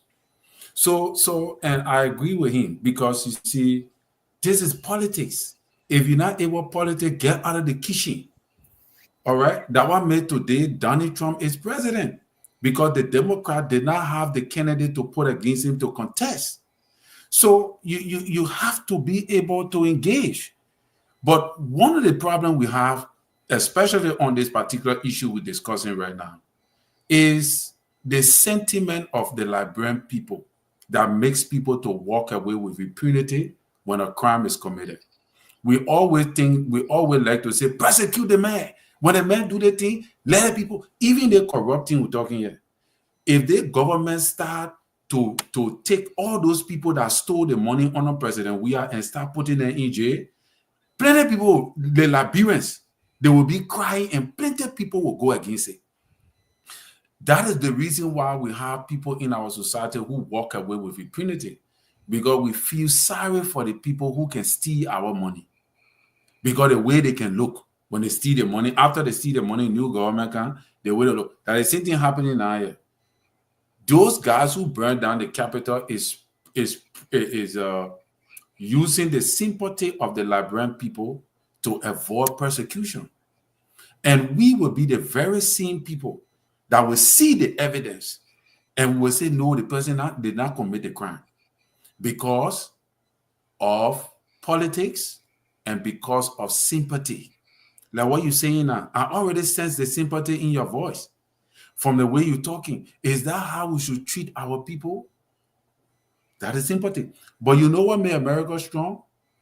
America, and they lost in that. When they catch you for a crime, they will persecute you for that crime. Once there are evidences, the evidence will be proven beyond all reasonable doubt, and they will persecute you based upon your crime. That is the reason why the democracy is strengthened. Our democracy will not be strengthened if our people continue to walk with impunity and because of cultural and political affiliation. We will continue to breach our democracy, and our people will continue to be victimized. Do you think, like what, before I close labor on this, do you think that the Americans will sit back and watch you become sympathetic towards the burning of your capital and they will take you serious? Your capital building, you think the American, the what said, you think they want to send investigators here to help you investigate your own capital? Then what are you going to do for yourself as a sovereign country? You think America 1 year say, oh, you know, the people there, that the people do, we got to feel sorry for the people for the burning of your capital. Thank you. Thank you. Let me come to you. Thank you. Let me come to you, Nagbe. You heard Terry saying that politicians, people do not compromise and they have different thought and they are warriors, so to speak. And I'm just paraphrasing that. At the same time, he said Liberians who are also the follower and the constituents of the politician themselves are very sympathetic to views to try, and because of that, people get away with impunity. The question to you, Nambe, is this, and I know you've been around. You're from Balobo, so we'll speak to me like somebody from Balobo yesterday. You think our people have the ability to understand that the politicians themselves, they are politicians and their way of doing things are politically inclined, yet our people follow them and they take their word for exactly for what it is. You They know, do not have the ability, I don't think, to split to say yes, perhaps this is politics this person is playing. And they take that. So are we not in danger of turning this political conversation into something that was split up for a very long time? you know, the I think our people are catching on. First of all, before I get to that, you know, I listened to Terry. He's appealing for he's appealing for open mind appealing to accept. He's wondering as to whether people will accept the facts when they do come out. But yet, he has refused to disabuse his mind of this notion that this fire was caused by individual. This fire, for all we know, could have been as a result of an electrical fault. That possibility is there. Look, we just talked about this representative who renovated office. Since the war, most of the electricity is coming from the Ivory Coast and Ghana, where they use 220. When you and I were in Liberia, Samson, you were using 110. I remember I used to repair my electricity center. I forget and put the thing. I'm not trying to peel the wire and it would jack me. But that's all you got. Now you got 220. They don't call it jacking, they say shock. Okay. let jack you. I bet you one of those in Blanco, they used to have the old electrical stuff. You put it in the water and plug it. So you heat the water. The heater. The electrical heater. And then you touch the bucket. That's the time it jack. You want to know electrical side, you jack us. You try to test it. You want to test the water, whether it hot or not. But Nangwe, you're trying to tell us that 120 voltage is less apt to burn building than 220 voltage? Is that electrical engineering? That 120 is that's why you say let's forget about that one. Don't count that, man. Down to there somewhere, so I want to get him on the record. No, but hold on, you guys. You don't.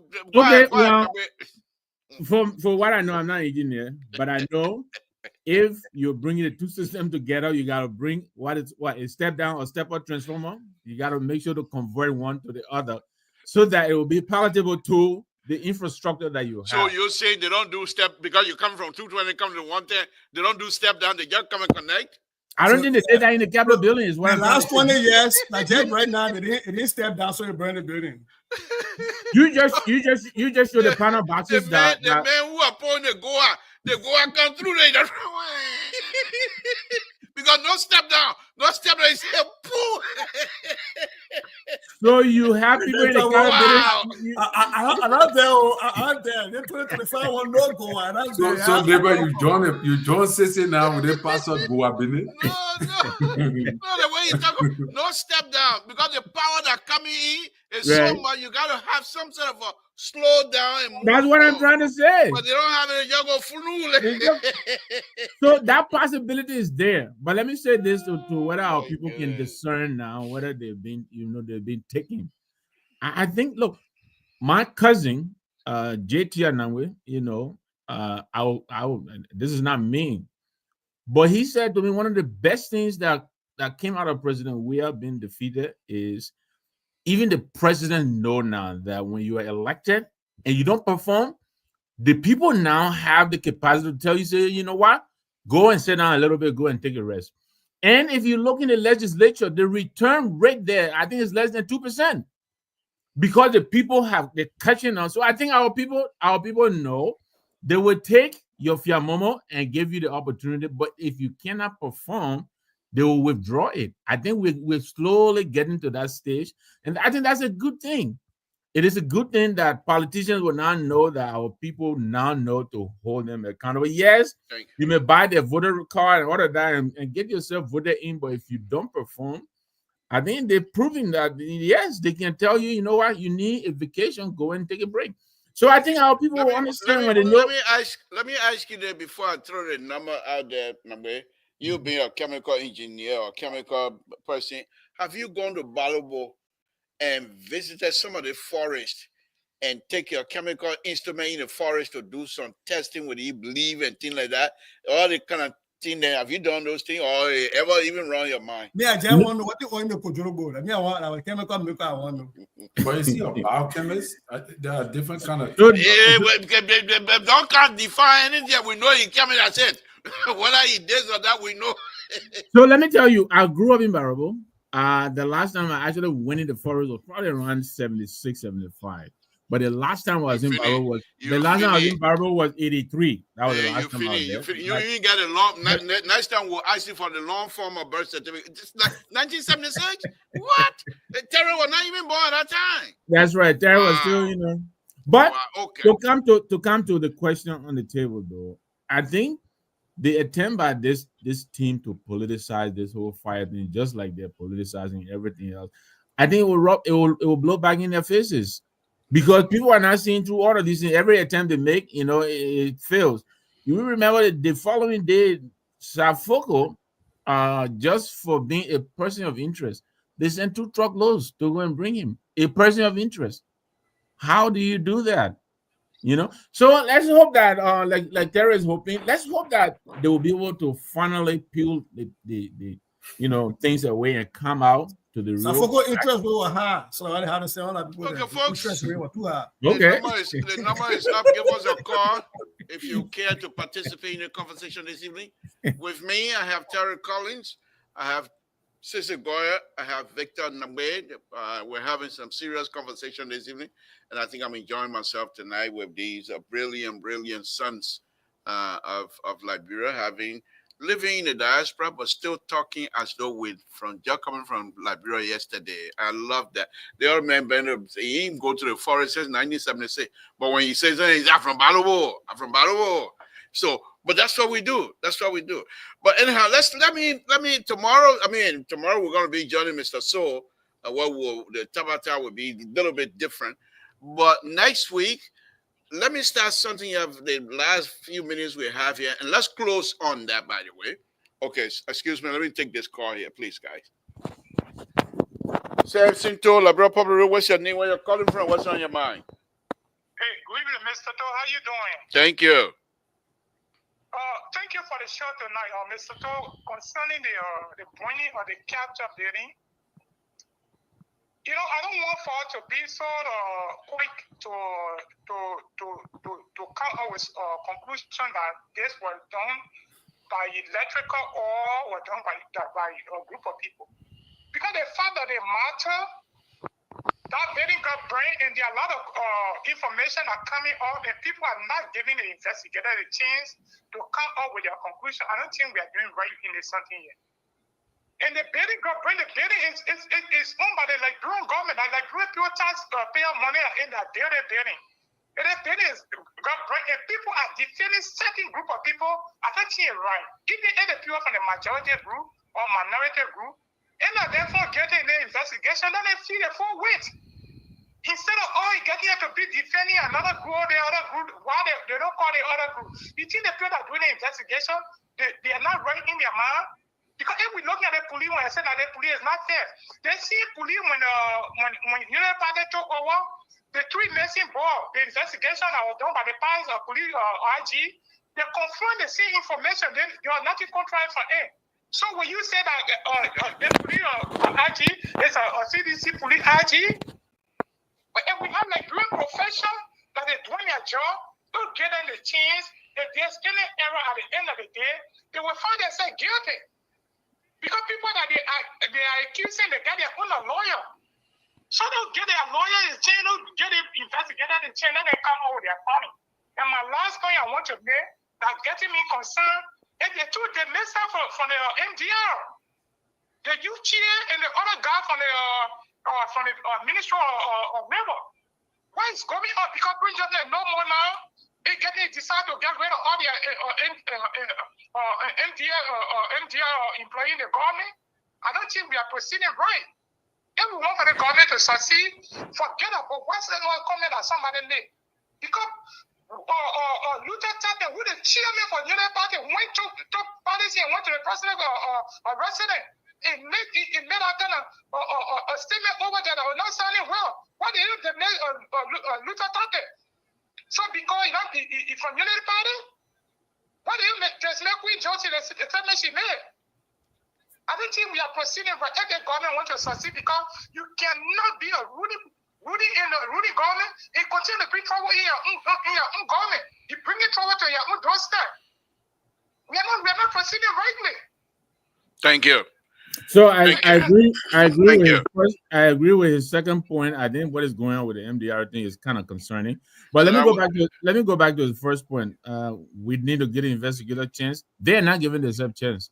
Every now and then they come and take to the airways and it brings it to Fiamomo. When they bring it, they try. It doesn't stick. They go by. They come by another one. They come back and the IG and the fire marshal went there. The men are wearing a high suit. Please show us some of the evidence they brought. I didn't work. I'm coming to it now. I'm not nobody going to fire marshal suit. Show us some. Come here waiting for them. What if you're moving in the key? I ain't wearing one back. So the fire marshal came in. First of all, the way he was dressed like a Fiamovo dress.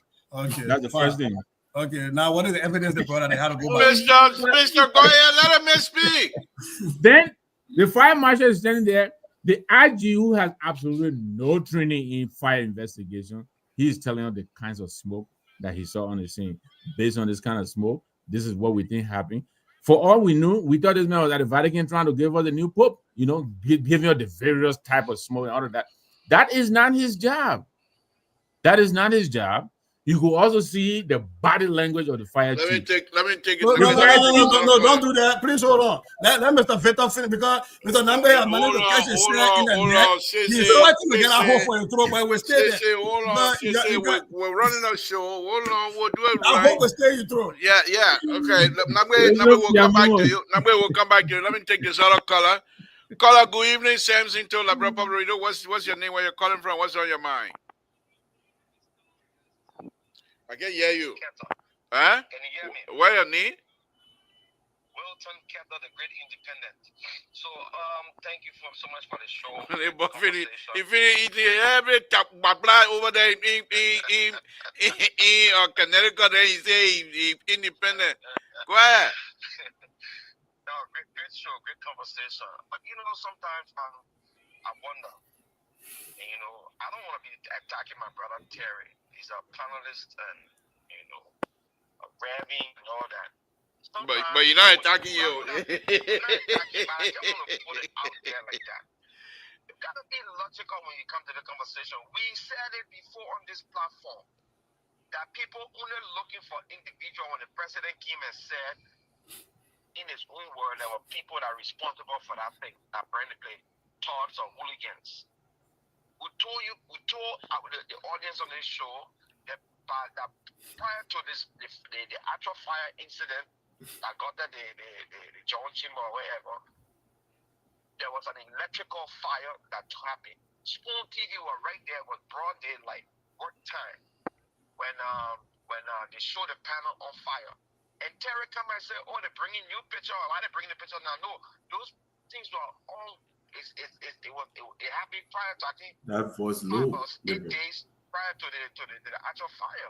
Secondly, when you understand the people who are responsible to take care of the committee, they said there was a renovation group that went down there, expert that went down there, and they checked those places, and they told them that place was on a time bomb. All the pipes over there were rocked.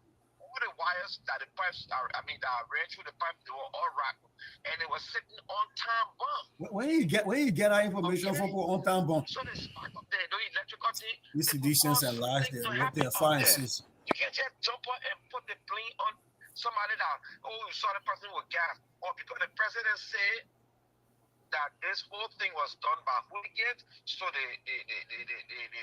Minister of Justice, the police director, should find somebody responsible for it. Not looking at the condition of the building. Thank you. This one, one of the things I want to close up, Mr. Toll. Winfred Rosler, Win his name, I think for Texas State. Winfred Russell. Winfred Russell is a friend to this police director. He, as a matter of fact, introduced the police director to some police people and fire chiefs in Minnesota. One of the fire chiefs is responsible to help train Liberian fire service people in Liberia. This man on the closing argument said there's no way in Liberia that somebody can determine asthma because Liberia does not have any asthma expert in the country.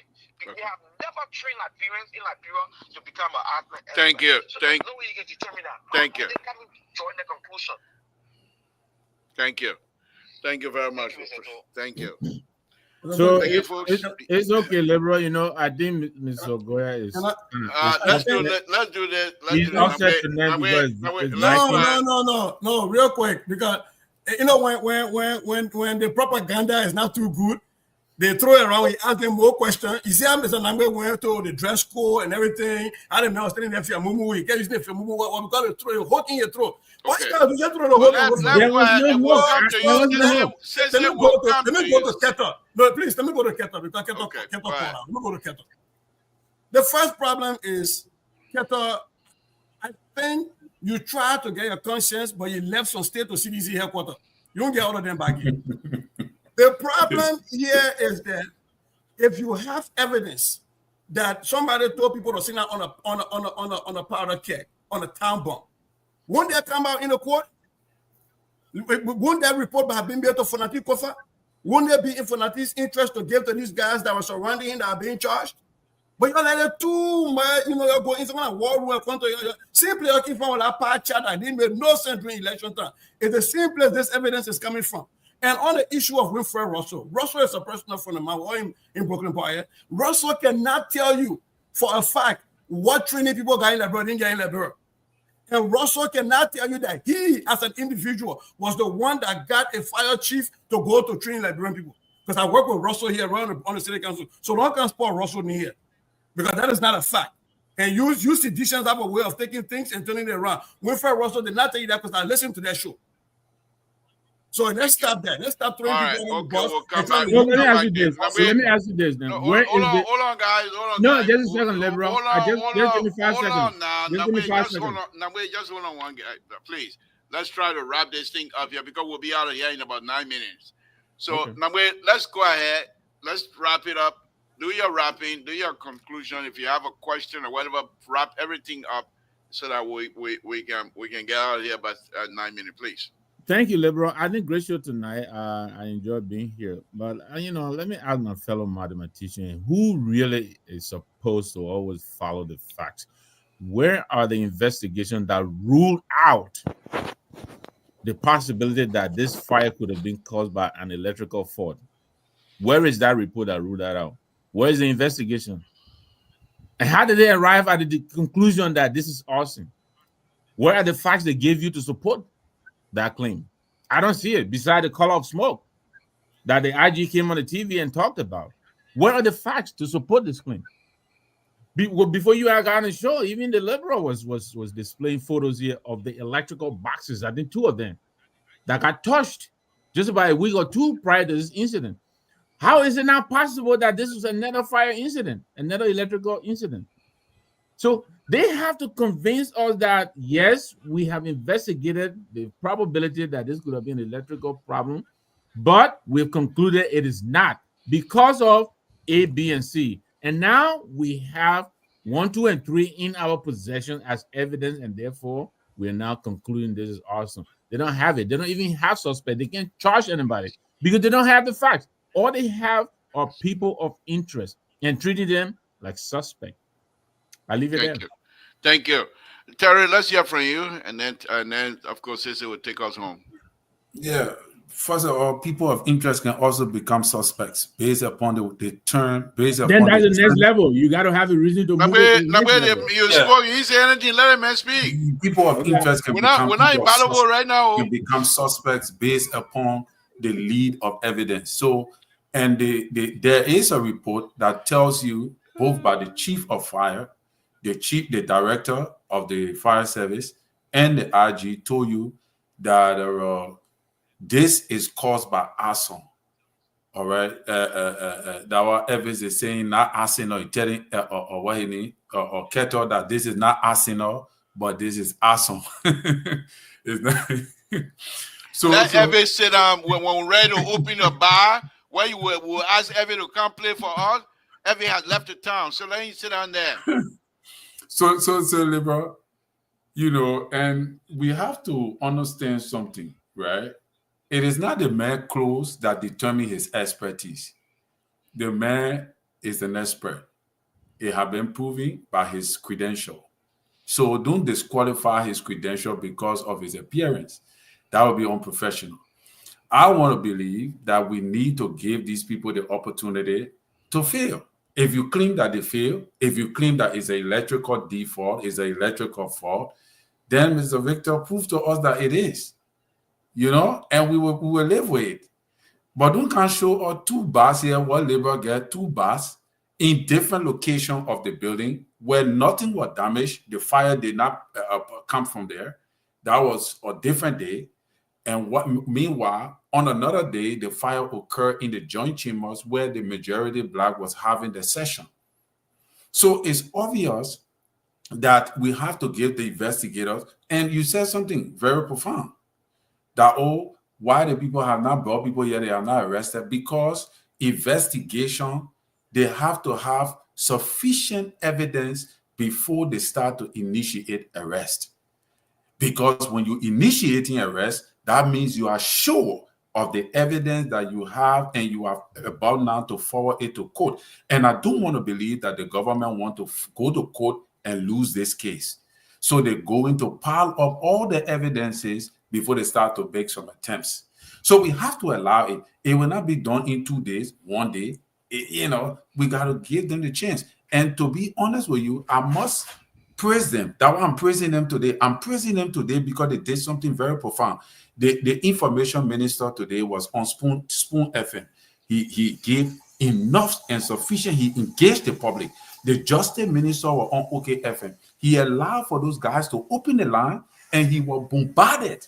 He accepted it. He answered the questions, and those are the kind of things. Then the police spokesperson, the lady was on Mika today, speaking to the press on the same matter and being open and transparent with it. That is the kind of government we anticipate to have. That is the kind of government we need to wait and give the chance, so that you say today the people were hand over, or somebody was saying here that the people were tortured.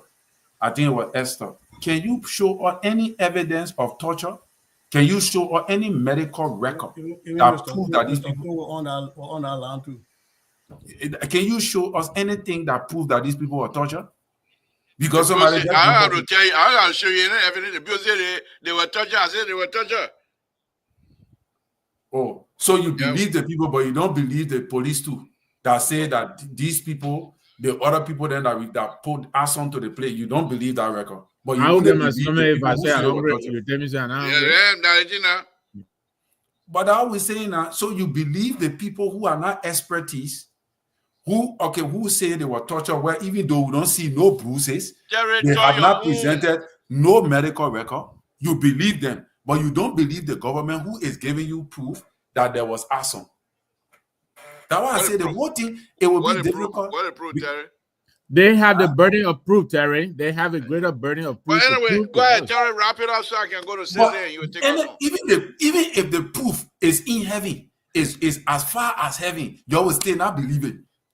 Even if the government bring proof, one proving that God himself spoke and say that true, that what happened, you will say God, I don't think that thing that how it happened. So this kind of people, you can't convince them. Especially Liberian people, God said that. Mr. So is writing that on Front Page Africa, they say that the electrical fault that sparked the fire. Just imagine, right? The Pope called the speaker for the house. The Pope, Liberia is a strange country. The speaker was called by the Pope. He came by, the people still removing. All right. Sese, take us home, my brother. Liberia can listen to God. Hold on, Sese. Hold on, Sese. Anytime you're ready to close this show, we have to do this. Yeah.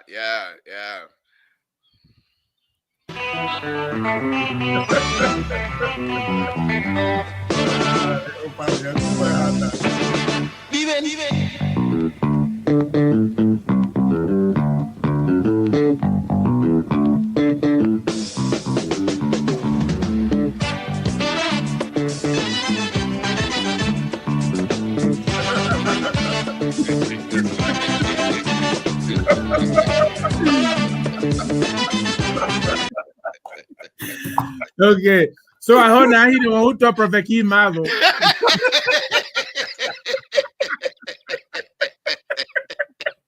I bet you. Now he come senator my hand inside. The piggy serious about the senator is no. He's serious. I can't wait for it to be between the prophet and Jeremiah the jumper. I can see the other people. But congratulations, my brother. Congratulations. But on a serious, I think he did that to disarm me because he saw the fire coming with. But look, here's the thing, and I think the caller, I agree with the caller, the first part. You know, we have to allow people to do their work, and to say that this process is politicized, I think is disingenuous because it is a political building that got burned. So absolutely, it's a political issue, and everybody surrounding this. The major players are all politicians. So this hasn't been politicized by minority, majority in the middle, or by the business as usual or no business as usual, or we tire suffering, but they'll go back to business as usual. People yell at 1%. They'll say, we're tired suffering, but we'll go back to suffering again. But having said that, I think all of the things are plausible. I mean, we are reading a book that tells us that our pa got mad at us and sent fire down from heaven and burned the whole place Sodom and Gomorrah. So anything is possible. Maybe one Omar from down the side was passing with her leg, and one keke just spark fire, the entire bus, it burned the building down. Anything is possible. What is plausible is what we're looking at. And if people go to investigation and say, oh, the building old, like the kettle, the building too old. Now all of a sudden it can burn down now. Or the 220 vote came in and we didn't step it down right. Somebody kick it up instead of stepping it down and step it up. It burned the building. Fine. Now somebody was putting Yomo in the hair in the capital there, the theater, and the Yomo can fire in the plane. Fine, no problem. Oh my Yomo put it within that place, they let it fire. What we have to wait for is to wait. Once this case is prosecuted, that's why I keep saying the defense of anybody will be to provide, there is the possibility, here's the possibility that this fire was electrical. I'm listening to Front Page Africa, somebody who probably didn't even pass a basic electricity class is going to tell us about why this is an electrical fire. I don't buy those things. I don't. And I'm going to be very truthful to that. I don't buy them. It's just like people who go shopping and buy bleaching cream from these people on Facebook that all of them fail high school chemistry. I don't do that. So me believing Front Page Africa investigator that is an electrical fire is that me buying bleaching cream from LeBron people on Facebook that fail high school chemistry. So having said that, we're waiting for the evidence to come out. We're hoping that the evidence can be made public. That these procedures will be public, and we'll see what the government has, because the government will provide the evidence as they prosecute people. And so we will be able to make our own independent judgment and say, oh, yeah, it was more possible to be this than that. But other than that, I think my brother Nangbe, other people, they're trying to cover fire before fire left because they know where the fire will go. They know where all the gasoline is. So when you left fire, all the people that got gas in the house, they run it outside with sand already people before the fire come to the house. At the end of the day, we hope if you are a witch and you burn down the Capitol, they should wish on you. However, if the Capitol fire was caused by electricity, let them provide it and move on and exonerate everybody. At the end of the day, we have to wait for the expert to do the work. And one thing I want to do, this thing about what we can sit down here and say nobody in Liberia has the ability to do this and do this and do this. We're going to get away from that because nobody knows what the capacity of everybody in Liberia is. So somebody can investigate arson in Liberia and say one funny web messenger in Brooklyn Park, and that's what he's alluded to. I'll check on him tomorrow and I'll check with Brooklyn Park and see if they know that for a fact. And if he said that for a fact, guarantee you, Liberal, I will make the city of Brooklyn Park issue a letter of apology. If they don't do it, we'll start running to remove the mayor. Because he didn't say that, number one. And number two, there's nobody has that. Oh, wait now, because they say Russell Williams or whatever you need that now, you're coming to come to your apology to the mayor? Brooklyn Park. But what the mayor got to do with it? No, because the police chief answered to the mayor and to the city manager. So when you hold bush. Now you coming to jump over the body and not do it. I come and get a brain to go. I come and get a brain to organize and go to City Hall. You jump over here, but I can tell you one thing. Yeah. One thing I know, all that things is talking in Liberia when your car burning, you go get the feces to put the fire out. That always know. All that thing talking there, we ain't get time for it. You go get a poo and put the fire out. I was waiting for you to end with that. I was seriously waiting for you to end that. But by the way, though, in chemistry, what is in the feces that can turn the fire off? You want to tell the chemical reaction that happening there? No, not put my name there. Okay, folks. We started with the fire. Now we're into the feces. This is LPR, the best of all. So, Labor, Yeah. the man with the fire suit, that he the one said today that there was a fire in the rotunda in the Capitol building. Who the fire suit? The man, what you say, that fire suit he can use to go. I mean, that suit, propo suit he can use to go to the with building. the gold chain and the gold ring and all that kind of thing. And I see man who say, with a shoe. Wait, now you mean the fire pimp? The fire pimp? The men who are wearing the shoes, yeah. I thought I'm one in trouble. In trouble. But you know the cool that man. But you say not cool man, so you know. No, but I read somewhere today that there was a fire scare. It wasn't a real. I think there was. But you said, wait, how you call it, man? Give me one. How you call that man? The fire pimp. Yeah, let's get out of here before we get in trouble. All right, guys. Sissy, go ahead. Thank you. Terry, Good night, guys. Victor, thank you guys very much. We appreciate it. I want to thank all of you for tuning in again. Again, this is what we do here on La Bro Pabrito. We here have some serious conversation, but we have fun at it as well. And the audience, you guys are just marvelous. Thank you guys for following out tonight. We appreciate it. We'll be back here again tomorrow on Mr. Soul Show, where we will have some wonderful time. And as usual, LPR is here, like Bro Pabrito. We will do our best to try to inform you. You might not agree with us, and we allow you to come and say whatever you want to say.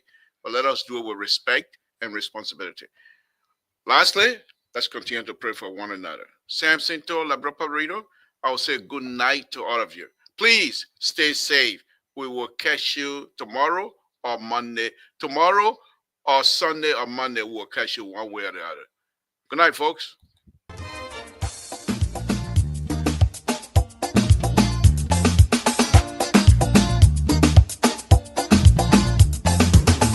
Let's come together once more and work together once more. Let's come together.